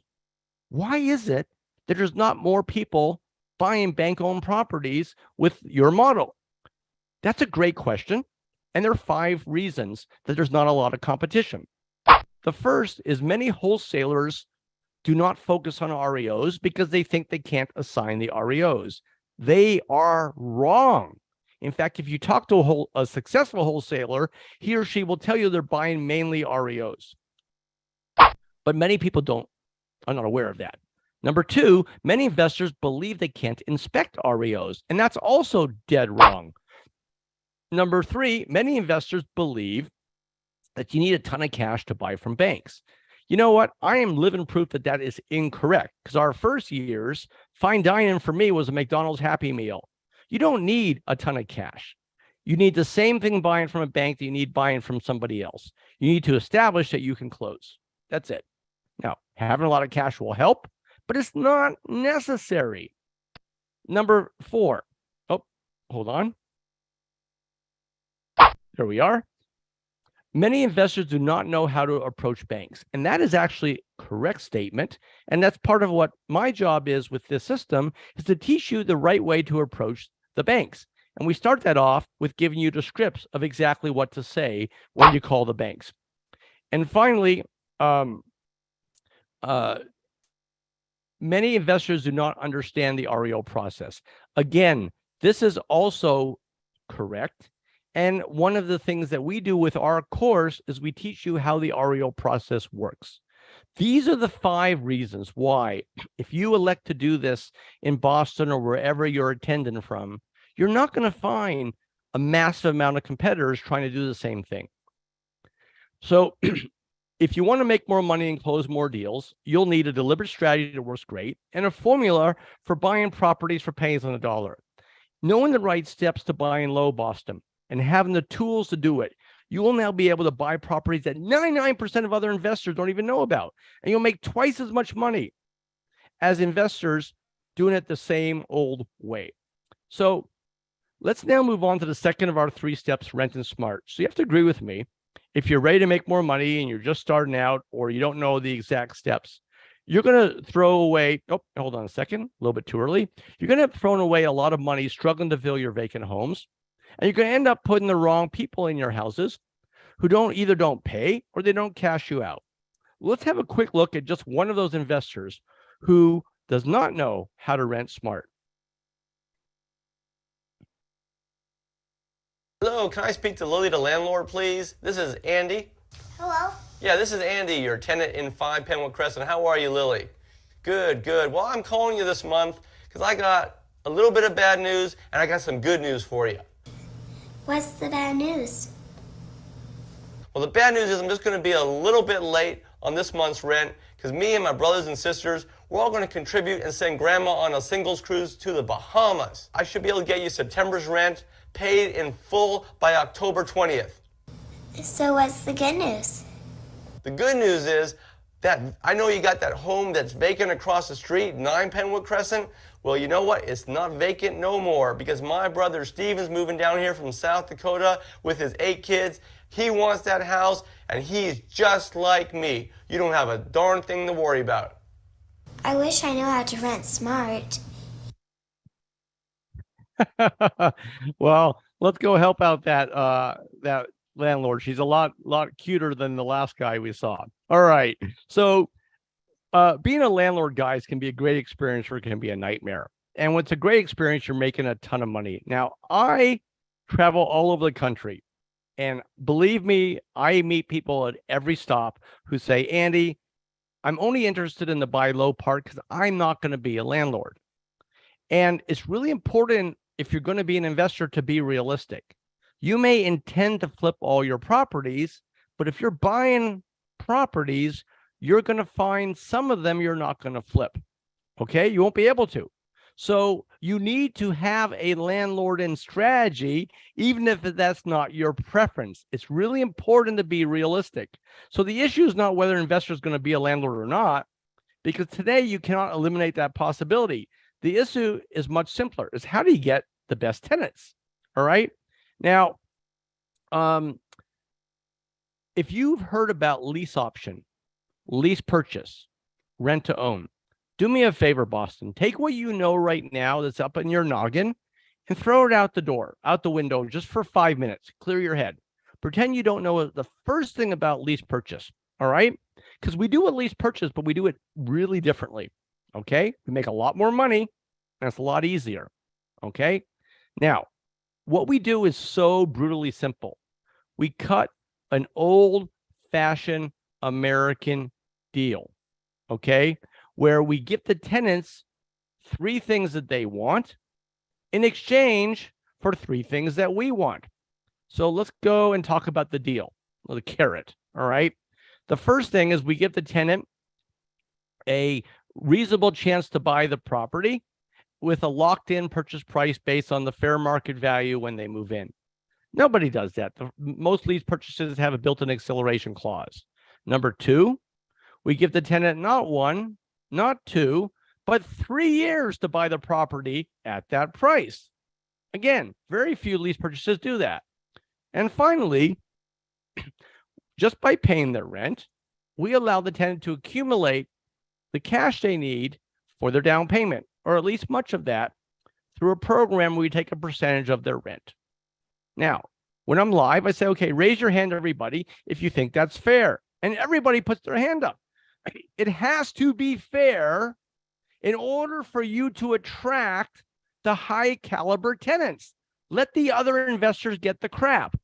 You want the best, the cream of the crop. So here are your 3 things that you're giving them that are really attractive. So what's your side of the deal? Number 1, the tenant is so excited about the tenant signs a minimum 3-year lease. All of you active landlords, ask yourself this question: how much more money are you going to be making if you're not spending your time renting and re-renting property you already own? Number 2, because the terms are so favorable, the tenants accept responsibility for repairs and maintenance. Now, this eliminates 90% of the phone calls that we landlords and investors hate to get. We don't get them. But the third part of the deal is my favorite. And I'm not going to tell you. Oh, of course, I'm going to tell you. Kelly's going to nuke me and stop sharing my screen if I don't tell you. All right. But I'm going to tell you with a hint, Boston. The hint is the third part of the deal that we get from the tenants. They give us a large portfolio that can change our life. Okay. All right, Andy. You had me for the first 45 minutes. Now you lost me. How are we going to get a large portfolio from our tenants? Remember, I asked you guys to memorize a slide. How one gets from $1 million worth of real estate to 10 million, a number that can change your life. The answer is they get it from the tenants. Let me show you how. So let's say you begin our model, you start buying low, buying REOs, and you put them on the market for sale or lease purchase. And the first year you buy the first 3 properties in the upper row. Okay, good job, guys. You bought 3 properties in the first year. Let's just say you couldn't sell any of them. You put them all on 3-year lease options. The second year, because you used so much money the first year, you only have enough money for 2 properties. You buy now everything on the top row. All right. So now you own 5 properties, all on 3-year lease options. Now come year 3, one of your families exercises the option, and now you get this massive cash windfall that you turn into down payments for the 5 properties on the second row. Boom, boom, boom, boom, boom, boom. So now you owe 9 properties heading into year number 4. Guess what happened to year 4? 2 more properties sell, and that gives you enough money for the bottom 2 rows. Boom, boom, boom, boom, boom, boom, boom, boom, boom. The money to expand your portfolio will be coming from your tenants when they execute their options to purchase. And they're not all going to do it, but enough of them will do it to fund the growth of your portfolio. One of the most powerful elements to this strategy is, done right, you will be self-financing your investing. You just got to figure out how to get started. Because as enough of these families begin to buy, that's going to put cash money in your pocket that can A, change your life, and B, allow you to plow it back in and buy more properties. So we did not invent the lease option, but our RentSmart program does it differently in a manner that makes more money and allows you to build a larger portfolio faster. Now, our terms will stand out from other lease options, but there's still a 3-step process to getting the right tenant in the family in days and weeks, not months. Step number 1, we will arm you with what's called a teaser ad. This ad will generate about 50 to 60% more calls per week than the traditional ads you might be running today on your properties.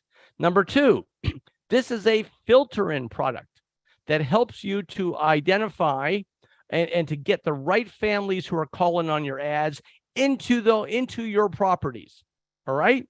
And finally, you're going to have a very, very good problem. You're going to show your properties and get multiple applicants. Oh my God, Andy, I showed it. I got 3 applications. I don't know who to pick. Great. Here's a 10-point checklist that you can line up families that might appear to be similar. This will help you pick the right family and put them in the house and let the wrong families walk out the door. A 3-step process to land in the right tenant in days and weeks and not months. And this is the picture you want to have with checks coming into your bank account every single month. Now, I'd like to give you one testimonial. Now, Jim got my system in Florida. This guy was a very colorful guy. He had more good jokes than me, which doesn't really say a lot, but he was cracking up the whole seminar. But he got my system, and his very first lease purchase in Florida, cash flowing at $500 per month. Boston, imagine not having one of those, but maybe 20 or 30. All right, this is the picture you want. Your checks come into your PO box or deposited directly every single month. So if you want the secret to Renting Smart, here it is, guys. Renting Smart is about making easy what was once hard, because you will zero in on high probability prospects and you will have small efforts turn into big results. Suddenly, you will have 3 times as many people looking at your homes and want to give you money, and you'll be able to rent your properties in a quarter of the time it takes other investors to do the same thing. All right, let's move on now to the third of our 3 steps here, and that's selling high. But before we do that, a commercial reminder: if you have a question or two for me, pop it in the chat box, and when I'm done, Kelly will answer ask a few of the questions, but I can answer for the benefit of everybody. So let's say, for the sake of our seminar today, we figured 2 things out. We have a regular riches system for buying low and renting smart. Our last step is you've got to know how to sell high. So if you're ready to make more money and you don't have the exact steps or the proper tools, you're going to have buyers that love your homes, but you're not going to get the cash out of them. And you have not been trained the right way and don't have the tools to take them from a renter to a buyer. Let's have a quick look at one of those struggling investors, guys.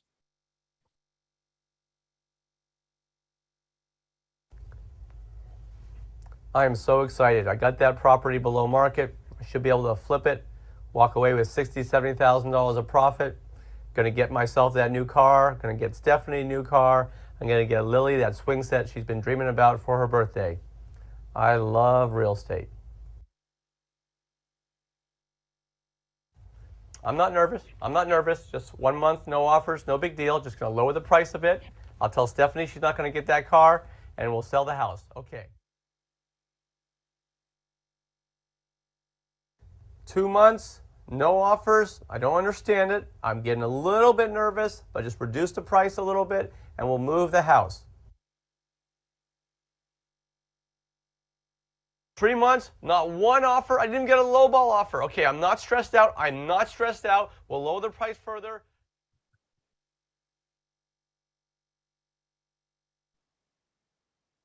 I can't believe it took 4 months to sell that property.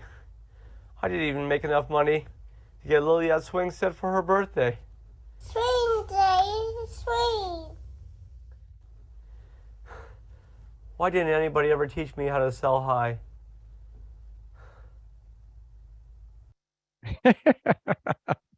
I never get tired of that. All right, let's help out that poor guy and teach him how to sell high. So when we started this years ago in 1990, my real estate partner, Scott, brilliant attorney, and we figured out there would be 3 outcomes. Exit strategy is the wrong word. There's just, you're buying low, you're renting smart, and there's 3 outcomes. But we were wrong. There's actually a 4th, and we're going to walk you through exactly what you should expect to happen, all 4 outcomes, and an estimation of what you can expect to make. So The first of these is buy and flip. Now you put an ad in the paper that says for sale or lease option. People think because they know about our lease purchase program that we always lease purchase. No, we don't. We flip plenty of properties. The only difference is we don't depend on flipping. If a buyer doesn't walk in the door, I'm not going to discount my profit. I'll roll into a lease purchase. But if a buyer walks in the door, and by the way, because of the lease purchase traffic, we're going to get more potential buyers into the property. It's going to help us to flip. So we'll flip plenty of properties. So again, you put the ad says for sale or lease purchase. It will attract buyers. Wally and his son Jason, they got my system, and their very first REO, they did not lease purchase it. They flipped it and made a cool 28K. Anybody got a problem with 3 or 4 of these per month? No? Per year? Sorry. No problem. Okay.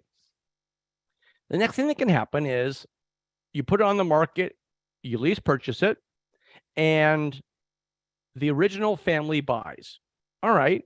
But now, since you've held the property for 3 years, you make money because of positive cash flow, tax benefits, whatever loan instrument you have gets lower and lower every month. So most of these properties, you're going to end up making between $40,000 and $70,000, but you just got to wait a few more years. All right. Who wouldn't mind 3 or 4 of these per year? No problem yet. That's the second outcome. The original family buys. The third outcome is the original family doesn't buy. What do you do then? This is really complicated. Just call lease purchase again. All right. And now, if you bought the property at a discount, particularly if you bought the property after a market reset, and then the value's gone up 80, 90,000, you're going to put new carpet and paint in and raise your price 80 or 90,000, and you benefit 100% from any appreciation. So the third group of properties end up selling to the second or third family between year 5 and year 10. These properties typically make between 70 and 100K per property. Again, show of hands, I would ask, anybody got a problem with 4 or 5 of these a year? Everybody's happy so far. Now, let me explain now. When we started this in 1990, we predicted these 3 outcomes. Okay, we knew we would flip some properties. We knew the original family would buy. We knew sometimes they wouldn't buy. Okay, what we didn't predict is outcome number 4. And roll your sleeves up, get your pen and pencil here, because this money is not good. It's obnoxious. You're looking at right now the second property we ever bought in 1991. We put it on a 15-year note. Today, we still own this home, and the original lease purchaser still has the right to buy it. Holy smokes. The surprise of a lifetime was at the end of the 3 years, some of these families still wanted to buy, but they were not ready. And some of the lease purchase educators teach, oh, keep the money they gave you and kick them out and find a new family. Don't do that. Not only is it the unethical thing to do, it's not fair to people. Don't kick out a family that's a good family and wants to buy your home and taking care of the home. Give them more time. Now, we are ethical. We are nice. But we're not in the business of charity. What do we do for these families who want more time? We send them this amendment from our course. 100% of the families who wanted to stay in the property signed. It takes the original agreement and puts it into a series of automatic 1-year renewals. At that point, you build in an increase in the value of the property so that when they buy in the future, if they buy in the future, you are able to recognize the gain in value of from appreciation. Ladies and gentlemen, the amount of money you make in this outcome, which we effectively call the gravy train, is not good. It's obnoxious. If you're buying a middle-income home that you intend to do a lease purchase, and you've owned that same home at least 10 years, Typically, these properties are worth at least 200,000 plus to you. This property, just to put it in perspective, it was a dumpy, lower middle income home in Norcross, Georgia. It still is a dumpy, lower middle income home in Norcross, Georgia. We bought it for $41,000, put in about 15, lease purchased it for $79,900. Today it's worth about $250. Okay. The amount of money we've made on this property is obnoxious. And it's so easy. The original family is still in that property, still with the right to buy. All right. Before we go to the opportunity that we have in this market, I'm going to give you what I feel is the most important slide you will see today. All right. Andy, you're probably thinking, okay, I'm interested. What's realistic for me? I'm a new investor. I'm an intermediate investor. I'm a seasoned investor. Okay, let's talk about what's realistic. If I got this system, I started focusing on REOs, what should I expect? Well, you're going to buy a bunch of properties and you're going to flip them. Year one, you're going to make 25, 35, 50,000 in quick cash. You're going to turn around into more money. A second group of properties will be lease purchased and bought by the original family. You'll have to wait till your third year, but now you'll make 45, 60, 75,000 on these. A third group of properties, they'll be purchased by the second or third families, somewhere between year 5 and year 10. And on these, you'll make 70, 80, 90, $100,000. And finally, a fourth group of properties with the same families in there at least 10 years. They'll be worth at least $200K to you. And most of those families will probably never end up buying, but they think they're going to buy, so they're going to stay in your home and pay off your darn mortgage. So when I'm on stage right now, Boston, I ask everybody to participate and look at this slide. And I say, okay, if this slide was you, raise your hand if it would change the quality of your life today. And everybody puts their hands up. Then I say, put your hands down now. And I ask a follow-up question. And I say, okay, sometimes you get these, go to these seminars and people talk about things that are not realistic. Look again at this slide. You're looking at a picture of less than 15 homes.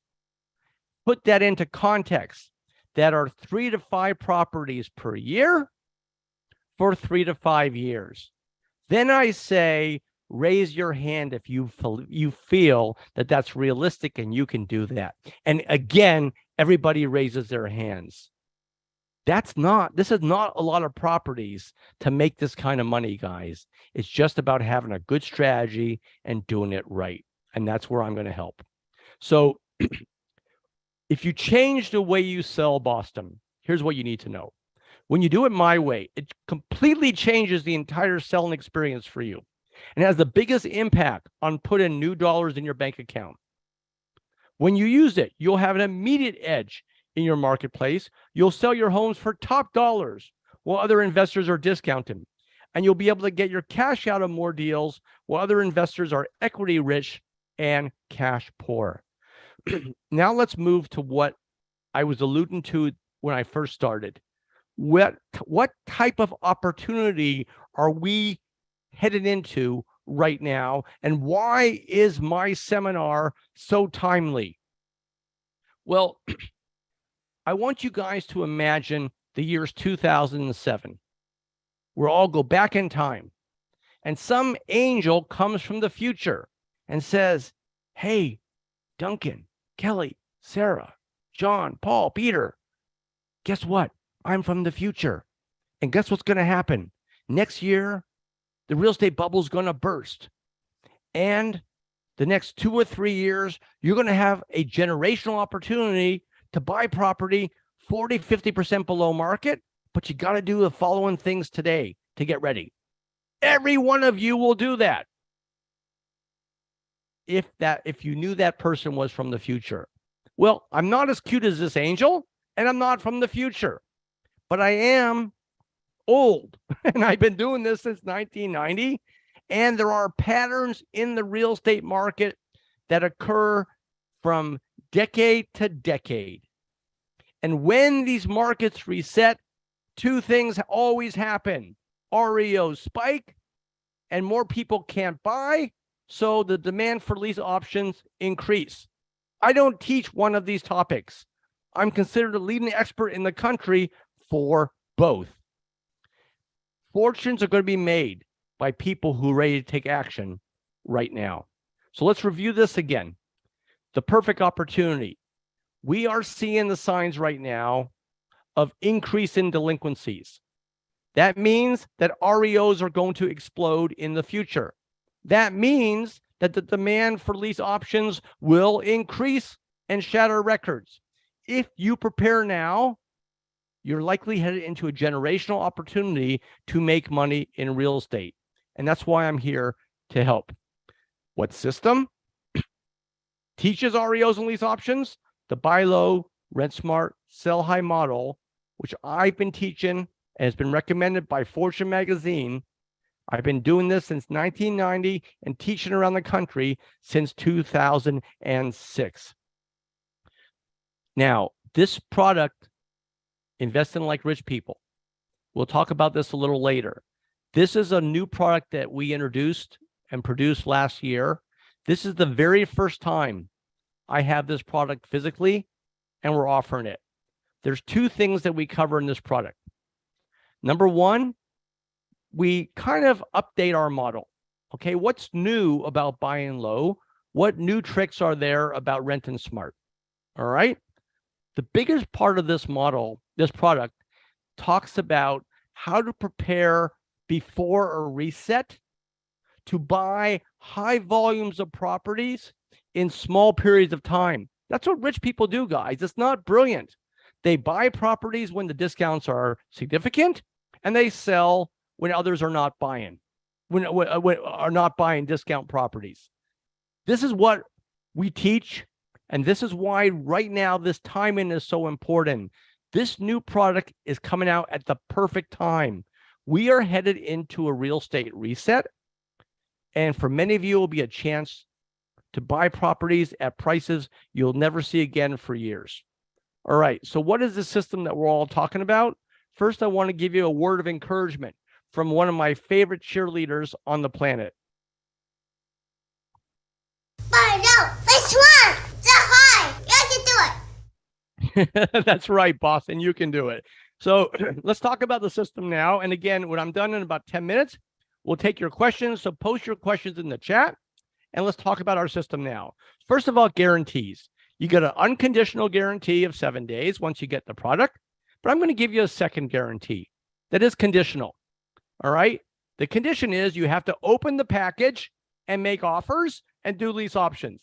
And if you implement the course and you don't make $25,000 in a year, we'll buy the darn thing back. That's how sure we are that if you implement it, you're going to make money. So there's no obstacles for you. All right, let me show you what you got here. The first product is Build Your Plan for Regular Riches, gives you an overview of our system and how to put together a great real estate team around you. Buy low, position yourself for success, how to buy property below market with a focus on bank-owned properties. Rent smart and sell high. This is how to rent, lease, purchase, and flip your properties for big dollars. The 5 Steps of Foreclosure Fortunes is the product in our mix of products that focuses on explaining the REO process and how to identify these 25 gem foreclosures before the sale and approach the bank after the sale. Approaching banks and REO agents, these are the scripts for what to say when you call the banks and you call the REO agents. And we also give you role playing on this product. Same thing with the handle lease purchase prospects, what to say when you're calling these different lease purchase people who are answering your ads. Insider Secrets, a collection of some of our best tips and tricks of the trade. Money Talks is our financing product. And finally, for some of you more seasoned investor, this double audio set of some of our most advanced and tricks of the trade. Now, unless this is your first REIA meeting, you know that we're not going to sell this for $7,000. There'll be a discount. But before I get to the discount, let me tell you what this is not. We call our system of products the Fortune Launcher. This is not a home study course. I mean, Boston, out of all the cities in the country, has probably got the best collection of universities and colleges of any city in this country. All right. There's great places you go to take a good course. This is a business in a box with all the intellectual property you need to implement what we've been talking about today. Now, I know we could sell this for $15,000, $20,000. And I have some people who've come to me who spent that kind of money in other kits and said, Andy, your kit gave me more content and enabled me to invest better than these other kits did. But we wanted to pick a price less than what many people spend in coffee in a year. So everything I've gone over here for $14.97. Just go to www.regularriches.com/Boston. Little tip right now so you can get started. Those who are going to get the system first are going to get a little bit of an extra bonus. I'll talk about in 5 minutes. So go get started right now. Now, is it worth $14.97? Well, let's get a couple quick testimonials. Wait. Remember Hans, the guy from Fortune? What's he done? What's he doing back here? Well, Hans and I are friends, and I spoke to him a while ago, and I said, hey, how's your business doing, Hans, that you bought with money you made from my system? He said, Andy, I sold it. I said, what? Your dream was to be an entrepreneur in the United States. Why do you sell your business? Well, here's another joke, guys. He said, Andy, have you ever been in charge of people? It sucks. After I got done laughing, I said, well, Hans, what are you doing these days? Andy, I'm back doing what you taught me how to do. I'm back buying REOs and doing lease options.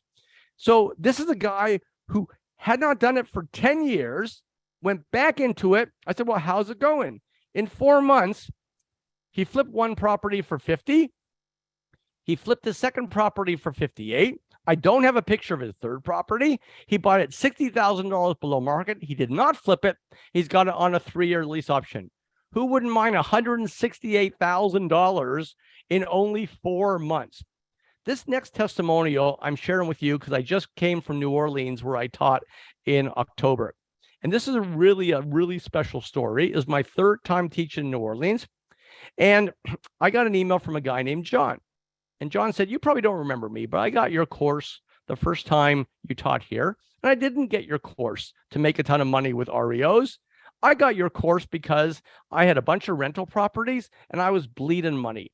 And I saw an opportunity to convert my rentals to lease options and stop the bleeding. So I actually bought your course to save our butts. So he did that. And he did stabilize his portfolio. And then he began buying properties using the entire system. And you can see here, he had a property lease purchase 2 hours after closing. And in the 2 years between my 2 visits to New Orleans, he did 7 deals. How about that? 7 deals off my system that cost $14.97. Really impressive, John. So when I speak live, this is where we get to the fun part. I start giving bonuses, but I said, should I stop here? People make noise. No, Andy, come on, one more bonus.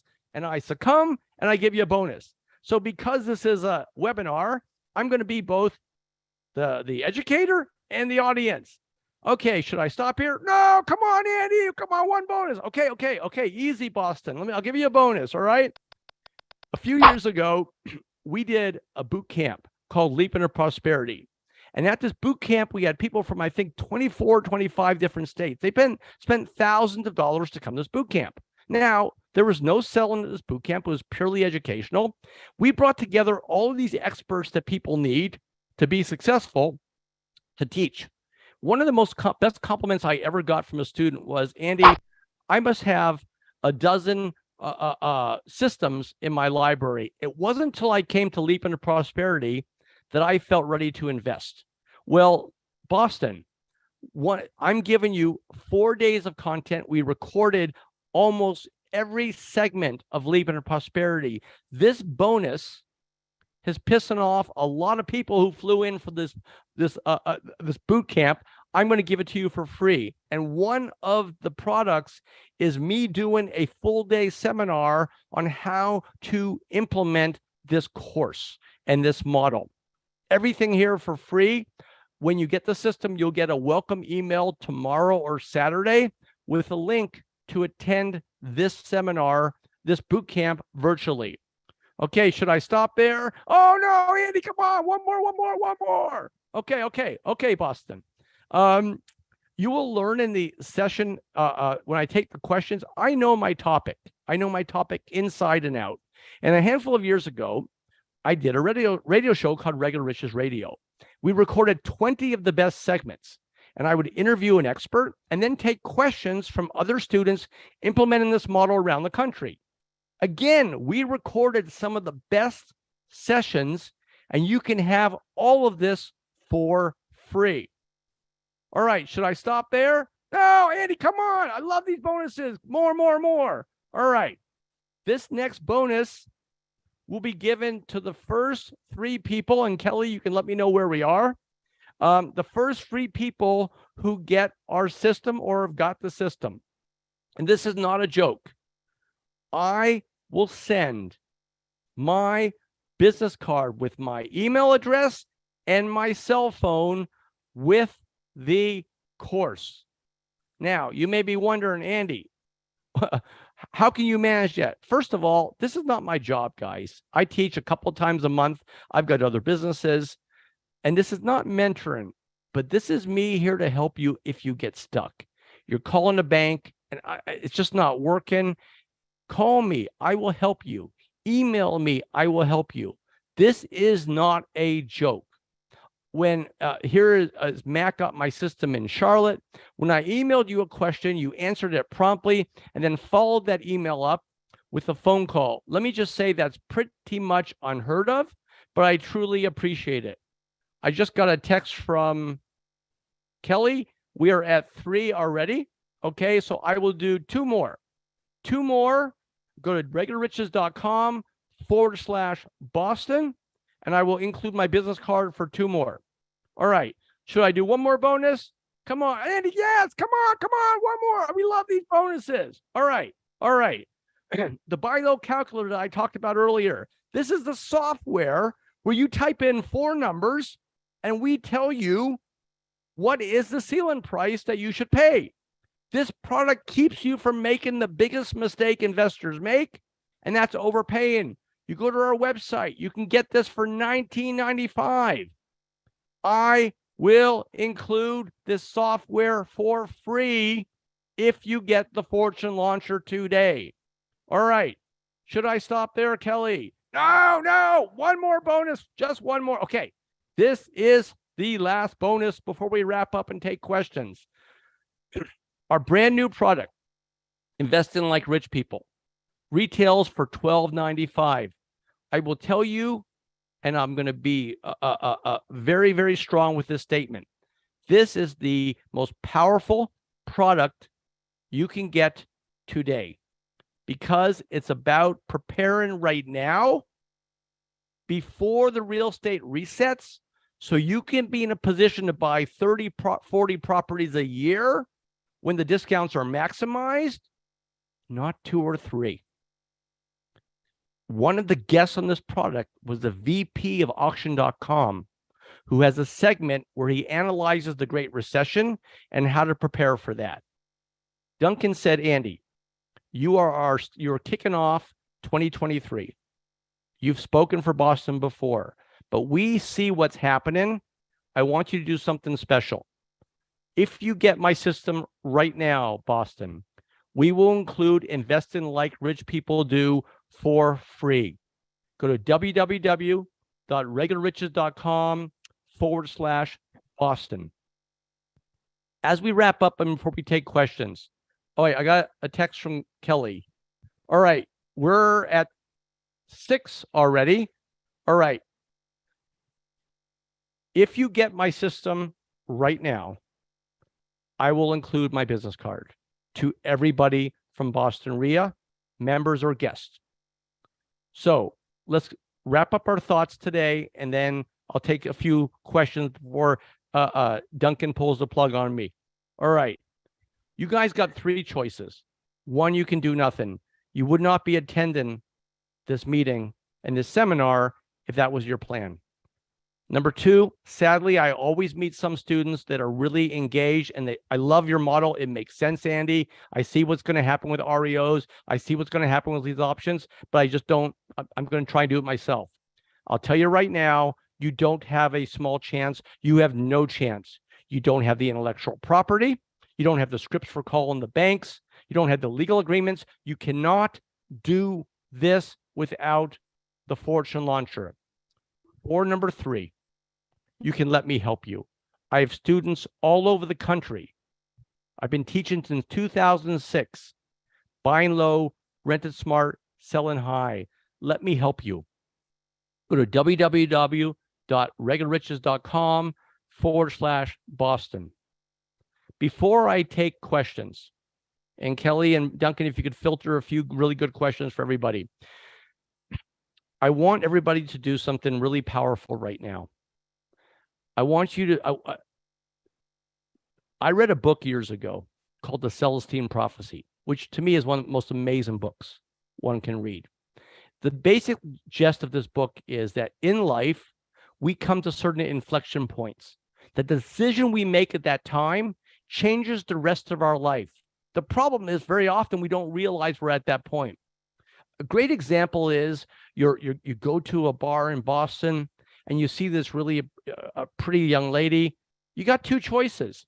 You can walk up and try not to say something stupid for a half an hour, or you can walk out of the bar. Let's say you walk up and you make a reasonably good impression. You leave there with 10-digit phone number. You call her up. She agrees to a date. She agrees to a second date. She becomes your wife and she produces 3 children, and you have an amazing life because of a decision you made at that minute. But you could have also walked out of that bar. There's no possible way you could have known at that moment that the decision you were about to make was going to change the rest of your life. Boston. I can't tell you exactly when the market's going to reset. I can't tell you if it's going to look exactly like 08. I can't tell you if the process might take a year, it might take a month. I can't tell you if the sale is going to be 1 year or 5 years to follow. I can tell you it is going to happen. I can tell you my system is perfect. If you don't make the choice right now to get the Fortune Launcher, how in the world are you going to change the rest of your life? My system, and the reason why Duncan and Kelly have asked me to come, my system is perfect. It's not good. It is perfect for what we're already seeing begin to happen in the national real estate market with the rise in mortgage delinquencies. Let me help you and turn you into one of these students who are making tens of thousands of dollars and hundreds of thousands of dollars all over the country. Boston, I hope you've enjoyed this. Duncan, Kelly, let's take a few questions and see if I can help out with some answers. Okay, I got quite a few here. They were actually Me- emailed to me. And I have a couple as well. All right, well, Kelly, why don't you start off with yours and then I'll go through the ones I got. Okay, excellent presentation, Andy. I love your daughter. That just she's great. Okay, from our first one, this one in the chat was from Catherine Tarlin. She asked, I know you said this, but can you assure me that foreclosure doesn't have any title concerns? Yes. So first of all, let me talk about the most important thing. Yes, my daughter is cute. And what I often say when I'm on stage is, I'll give you a free 5-minute mentoring session if you tell me that my daughter's cute. All right. So back to your question. Every single purchase we've made was contingent upon clean and clear title. But then part of the natural process when you buy property, you always get title insurance. Okay. But the banks, because you're buying from a business and not an individual, the banks have to assure title. The title insurance is just in case they miss something. Where I can tell you is in 32 years of investing, hundreds of properties, I've never had a title issue. So yeah, buying from banks is probably the cleanest way you can buy if you have title concerns. Thanks for asking that question. Yes, it was a good question. And thanks for that answer. And this next great question in chat was from Janice Buendia or Buendia. If I want to use the 1% rule for renting and I buy a 500,000 REO for roughly 37% under value, I still wouldn't be able to rent it for $3,000 a month, would I? Well, first of all, I don't believe in the 1% rule. All right. Because what I believe in, which we talk about this in our course, is you need to do a rental analysis anytime you buy property. Okay. And that's just the cleanest answer to your question. The rules, you can't have a rule like that when this country is so diverse, property values are so different. The employment bases in different parts of the country are vastly different. What you need to do when you buy property is do a rental analysis. Now, let me make a powerful point that wasn't what you asked, but it's consistent with your question. There never is a rental amount. There's always a rental range. So let's say I buy myself a 4-bedroom, 2.5 bath in a certain subdivision in Boston. I do my analysis, and the rents are going for $3,500 to $4,500. That's the range. Okay. When you do a lease option, it typically enables you to be on the higher end of the range because you're not just renting, you're offering the family a chance to be a homeowner. So the lease option typically enables us to maximize our rental revenue because you're offering something besides just a roof over their heads. You're offering the American dream of home ownership. Thanks for asking that question. Okay, Duncan, what questions did Okay. you get online? Okay, so from David, I got a couple here. How do you convince them to sell the post foreclosures REO houses to you instead of listing them with agents? I thought that was a mandatory thing they had to do. Well, the first answer to your question is I'll answer the last part first. There's nothing that's mandatory. There's no rule that a bank has to list a property. A bank can do whatever they want. And even if a bank might have a policy, the policies are made to be broken. All right. So you have to understand the dynamics here. So let's say a bank forecloses in February. All right. The property needs some rehab. All right. So they know they gotta find a contractor. They've got to get quotes. They got to do all this work. And all right, maybe they get it on the market in April. Maybe they get an offer in May. Maybe they got the property off their book in June. Okay, but you knock on their door, say, hey, look, I just want a 15, 20% discount below what you're going to do already. And I'll take that property off your hands in 2 days. I'll do all the work. You don't have to worry about anything. It's not going to work every time. It works a lot. And keep in mind, what are banks' business? You're not buying property from a homeowner. You're buying property from a business whose business is to lend money. These foreclosures, these REOs, sit on their books like a nasty albatross. And some of these bank managers are measured by the bad debt that they have on their books. And here along you come and say, all right, I want a little discount, and I'll get that off your books in weeks instead of months, and I'll handle all the rehab and everything. This is very, very appealing to a lot of these banks. A key, and we talk about this in our course, a key is your ability to move fast. Okay. Now, when I say move fast, you don't even need to have it done in days. When we first started, every offer we made was contingent upon us getting an investor loan. But we had the property under contract in days, even if we closed in a month, but the property was off the bank's books quickly. And that's very appealing to the banks. And it's more appealing the more REOs that they have. Another good question. Thanks for asking that. Duncan. Okay, so the next one I have is, who is the person I need to speak to in charge of selling REOs in the bank? Great question. Again, if you forget this, if you miss stuff here, all of this is in my course. The answer is, you got to, when you call the banks, you don't say who is your REO manager, because if you're calling a credit union, they're not going to have an REO manager. So you want to speak in very, very simple terms, particularly since somebody might be answering the phone who's a teller or doesn't know the first thing about foreclosures.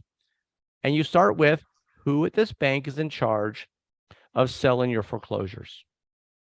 And with some banks, it'll be a VP. Some banks will be a president. Some banks will be, might have an REO title. And some banks, it might be a chief of lending. So you begin your approach with a very generic question that everybody will understand. The titles vary. I love these questions, Duncan, by the way. It's just fantastic questions. It just shows that you're clearly it wasn't me. It means your RIA was paying attention. So just is there a sort of standard discount to give them, or compare to a full appraised value? I'm not really worded great here, but do they want, I mean, what is the standard sort of discount that you can pretty much count on with an REO? Well, I'm going to answer that question, and again, another good question, but in a different way. It's tough to say there's a standard discount because the periods of time and the amount of REOs that we're dealing with as an economy are going to vary greatly. In general, you should be able to buy properties 10 to 20% less than getting that same property months later off of MLS. So if MLS is getting a 20% discount, you should be able to get 30 to 40%. If MLS is getting a 10%, you should get 20 to 30%, because you're able to approach the bank earlier in the process before they've begun their marketing. That's key. So let me actually use that question to make a powerful point. And I said this during my seminar today, that I'm not teaching you how to buy REOs on MLS. You don't need me for that. That's not a model. All right. The key to my model is to identify the REOs before they're REOs. And I speak a lot about this in the educational material that you're going to get. You identify these 25 REOs before the foreclosure sale. And because you've identified them before the sale, that's why you're able to call the bank and the REO agents before they've begun to lift a finger on the property. And that is why it's appealing to them when you say, hey, I'm Kelly, and I've been following 1, 2, 3 first purchase drive through the foreclosure process. You took that back yesterday. I wanted to make you a quick sale offer and have it on your desk tomorrow, and that property off your books in a week. That is really very sexy to a lot of banks. The key is that it's the speed and the timing of these phone calls. You're making your approach to the banks before they've lifted a finger, before they've begun their marketing, before they've incurred any of their own individual costs, and that's going to make your offer more intriguing to them. And it won't work every time. But the beauty about this model is that it's a different way to buy. And let me make a big picture point. We're not one-trick ponies. I've bought properties probably a dozen different ways. But 90% of what we bought is REOs, because it's easy. So I have familiarity with other ways to buy. Let me think about what I'm about to say, how powerful this is. Every other way to source discount properties, your likelihood of buying a property below market from the same seller is roughly zero, other than REOs. This is a relationship-oriented purchase. And once you have these relationships, and you only need 2 or 3 of them, you're set for years. Let me give you a statistic that's really so exciting. For myself, I've only been teaching since 06. I can't claim to have any students who've been doing this 30 years because that's not honest. I started investing myself in 1990. I would estimate that 75% of the purchases I've made are from sellers who previously sold me a property. Think about what that sentence is saying in Boston. If you're constantly buying 3 out of 4 properties from a seller who sold you a property in the before, do you think it's easier? Heck yeah. And that's why, and at some point, some of these banks and REO agents are going to call you, say, hey, Kelly, I got one. I just landed on my desk. That's just like what you bought 6 months ago. Are you interested? What are you going to say, Kelly? Heck yeah, right? Yeah. So it's a different way to buy, guys. It's so much easier. I call myself a lazy investor, and I don't do this because I'm not a lazy person. I'm a high energy guy, but I'm a lazy investor. I want an easy way to acquire properties. I'm not a beat the street guy. I don't believe in that. I don't believe in teaching that. Once you have these 2 or 3 sources, you're set. You're set let me tell you a real quick story, and then we'll come back to you, Duncan, for a question. But this is a really powerful story that can kind of crystallize this point. I would always joke that my real estate partner, Scott, is smarter than me. All right. So these REO agents, they all know one another in the community. So my guess is in Boston, there's probably a dozen of these agents that dominate 90% of the Boston REO market. All right. So you just kind of got to find 1 or 2 of them. So we met 1 year ago. We invited her to lunch. Scott and I met her for lunch. And she starts rattling off a bunch of names of other REO agents. I go back to my office after lunch. Scott goes to his office. Because he's smarter than me, I always call him to help me process what happened. I said, Scott, did what I think happened at lunch really happen? He said, yes, Andy. We just got enough property sources to keep us busy for the next 2 decades. Guys, it's not more difficult than that. This is a different way to buy based on relationships. And if you can take our scripts and our role-playing CDs and just form 1 or 2 of them, you're set. I don't work the foreclosure list anymore. Most of my successful students don't do that after a year because they have their 2 or 3 sources. And I'll tell even you full-time investors, you can't handle more than 3 or 4 of them. You can only buy so many properties. Any of you wholesalers, how are you going to wholesaling as a transactional business? You got to be in a position to buy 10 or 20 of these per month to make your business model work. The only viable source for you are banks. So if you're going to be a wholesaler, you better learn how to buy REOs. No other way to buy, I'm aware of that works. If you talk to any successful wholesaler, they're all buying REOs. Duncan, I can talk forever, but if you want to do a couple more and then boot me off and let everybody go to bed. I think we just have 2 more. One just dealing with mentioned that you used your first couple an investor loan to buy REOs. Is that still available, or do they only take cash now? And with that in mind, they're just concerned that if they don't flip it and lease option it, just I guess the money they have to carry. Okay. Let me make this really simple with the answer, because there was about 3 or 4 questions in there, but I just want to make it really simple. One of our products is called money. We have 2 products that deal with different ways to finance your purchasing, different financing strategies. One is Money Talks, and 2 is our new product, Investing Like Rich People. There's a segment there where I have a guest who runs a financing company for investors. So one of the misconceptions about buying from banks is you need to have a lot of cash. That is incorrect. The financing sources and strategies available when you buy bank-owned properties are identical to buying properties any other way.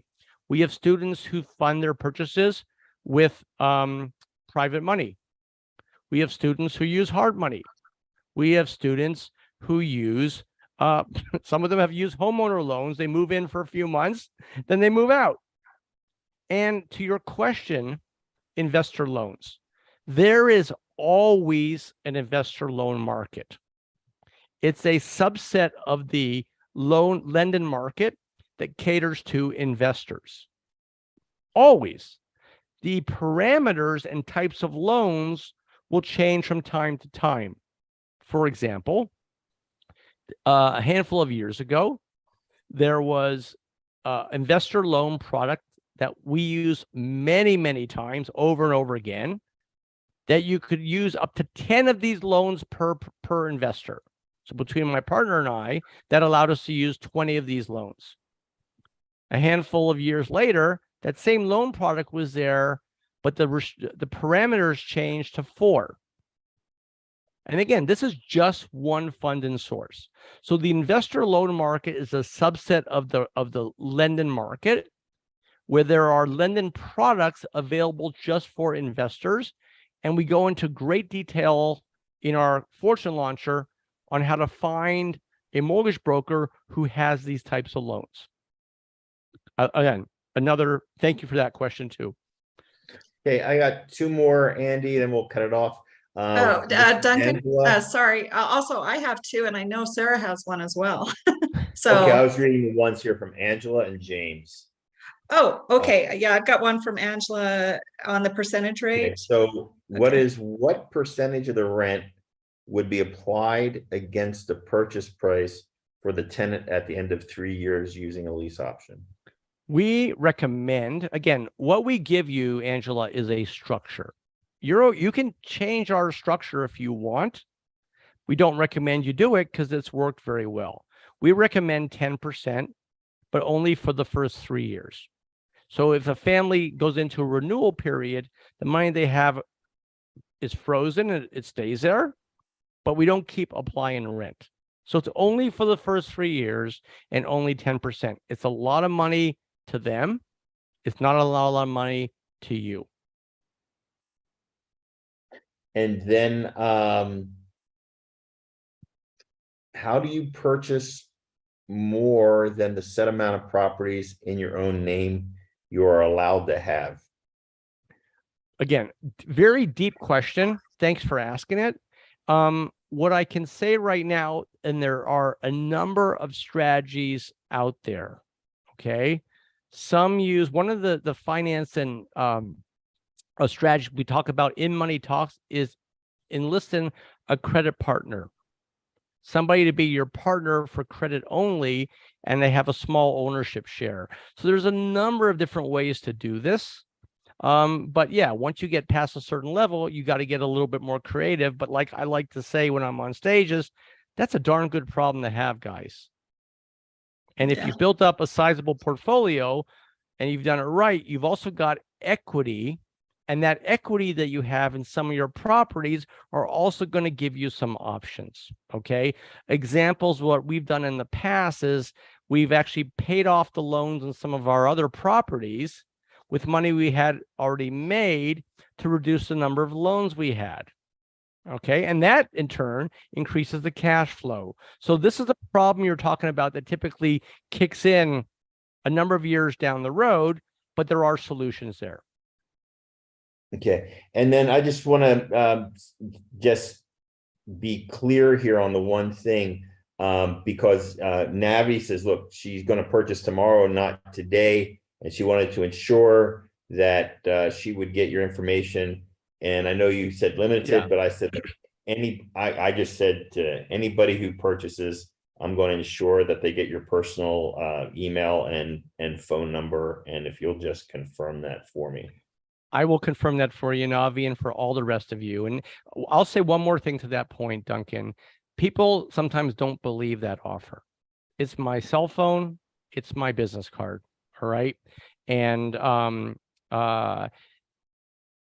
people ask, how can you do this? Number one, I'm not a full-time speaker, guys. I have other businesses. I do a couple of these a month. I love it. I love to teach. I believe in my model. The fact is, most people don't call or email because the course is darn good. So that's why I can get away with doing it. It's because, and I'll give you another quick story there. There's been one part of our education business that's been a horrible failure, and that is our mentoring program. We launched one, and every time I speak in public, people come up to me in the back and said, Andy, I'm going to contact you. I got your course. I want you to be my personal mentor. I said, sure. And we got the system. They all email and say, I got through your course and I don't think I need you. So to me, everybody, that's the best compliment I could have as an educator, is if the course is so detailed and comprehensive that you don't need me, I've done my job. But the business card is there that if you get stuck, I'm here to get you unstuck, and it'd be my pleasure. One more from Catherine. Do the books and the CDs in your system have the exact same content, or is it different? Or, is it online, or is it still the books and CDs? I'm not sure I understand that. So we have what we've done with our course today, the Fortune Launcher, is a series of products. The first generation started in 2006, and every couple of years we've added to that. Okay. Years ago, it was in physical form. Now it's all digitized. We'll be sending everybody that gets the course two things. One is the link. On the link, you can download the Leap into Prosperity Bootcamp and the Rega Riches Radio library. You can attend all that virtually. You save that on your computer. We will mail out to you remote drivers that contain all of the what used to be CDs, CD-ROMs, workbooks. All the intellectual property is there. So yeah, so it'll all be. You'll get two things. You'll get a welcome email to be able to download the LEAP and the Student Support Library, and we will mail to you. It will arrive in 3 to 4 days. CD-ROMs, remote drivers that have all the different products on them. Actually, I remember when you did the CD-ROMs, and they came in a nice leather-bound case and all that. It was very, very, very sharp. Thank you. And so my last thing I want is just go one more question. Okay, last question from Carl. Why rent to own instead of renting until market improves and selling at that time? Great question. I can just look, I can keep you for an hour with that answer. But since most of you have to get to bed, and I think that Duncan has to catch a plane, I'm going to give you a 60-second answer. People often lose sight of how you accumulate wealth in real estate. Wealth in real estate is about quantity of properties. The number one restriction we have as human beings is time to manage those properties. And with the lease option, because you're able to transfer repair and maintenance responsibility, you attract a different caliber tenant, one that takes care of the properties and doesn't call you. Because of that extra time, you're able to manage more properties on less time than your rental landlords. Because you have more properties, you make exponentially more money. It's all about time. The other part I can tell you is about blood pressure. I mean, you talk to a rental landlord, they get calls at 9, 10 o'clock at night. My pipe bursts. Heck, I can't get a plumber that time at night. And I don't get those calls. A lease purchase investor doesn't get those calls. You transfer that time into a larger portfolio. I'll end that question answer with a short story. And I don't ever believe in talking about my own investments on stage. I think that's most of these people who do that, they're not necessarily being truthful. So I'm not going to go there. But what I'm going to tell you is when I share with other investors the number of properties I've owned at different times, and sometimes I own this in the years ago while I had a full-time job, they cannot believe it. I've owned more properties part-time than many full-time investors. And the reason is because I don't spend a lot of time managing my properties because I lease option. That's the key issue with lease option. And last thing is, how are you going to buy a lot of properties that can really change your life if you're not selling some of the properties to create the cash? That's the other part of lease option that many people miss, is that the lease option creates the occasional cash windfall. Buy a car, send your kids to college, go on a nice trip, and then take part of that and buy 4 more properties. That doesn't happen when you rent. It's too slow, it's too laborious, and it's too stressful. That's why I lease option, and that's why I believe in it. Okay, and with that, I will agree with you on that. And then the last thing, I'd just like you to clarify your guarantee on the course material, and then we'll sign off. Sure. The guarantee, and I'll leave you with a parting message. You get 2 guarantees, guys. I give you 7 days unconditional. Once you get the system, go through it and look at it, 7 days unconditional. All right. You don't like it, you can send it back. That's fine. And then you got a 1-year conditional. As long as you can show that you've actually made offers and you've tried to lease purchase, you don't make 25K, we'll take it back. I'm happy to tell you we don't get those. All right. Because people who use the system, they make money. The last thing I would leave you with, Duncan and Kelly and Sarah and everybody else that's here, is that I can say something now I couldn't say 15, 16 years ago when I first started teaching around the country, because I'm older. I've now seen different cycles. I've seen about 3 down cycles in our country. They all have a certain smell to them. You see leading indicators. I personally believe that we're headed into an exceptional opportunity, maybe a generational opportunity to buy. I think this is the time to get ready. This is the time to get your model. And absolutely, if we do hit a reset, REOs and lease options are going to be the 2 dominant opportunities. Don't be a spectator. This is why Duncan had me start off the year. He knows my topic. He sees what's happening. I'm the right guy in the right place at the right time. You're not, in 10 years, you're not going to miss 1497, but you might miss the opportunity. So. All right, everyone. Thank you very much. Thank you, Andy. I really appreciate it. I want to remind everyone that the link is regularriches.com/Boston. So please claim that that's a special discount that I've arranged with Randy for his 3-part course. So you don't have to buy them individually. That is a super deal. So thank you, Andy, for that. Again, it's regularriches.com/Boston. I have recorded this session, so you will be able to see it on our Boston REIA YouTube channel and our Facebook page.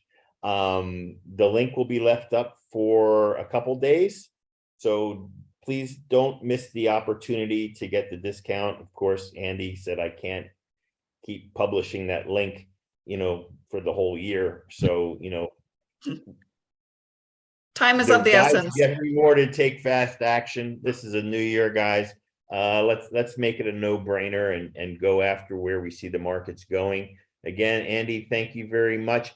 We're going to remind everybody to copy and paste the chat. If you have not put your details on there for what you have, need, or want, please do so now. I'll leave it open for 1 more minute before we sign off. But But everybody have a great night. I look forward to seeing you at our next New Year. Look out for our newsletters for upcoming events. Log into your members area, see what the new benefits we have for you this year. There's a couple goodies in there. And Kelly, for memberships are online.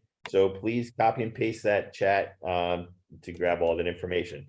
Again, thank you very much, Andy. Duncan, my pleasure. Wish you all a great year, and I hope the Bruins do well in the playoffs. And thanks for having me again. All righty. Take care, Andy. Bye. Bye, guys. You're awesome, Andy. Thanks, Kelly. Appreciate it. Bye, guys.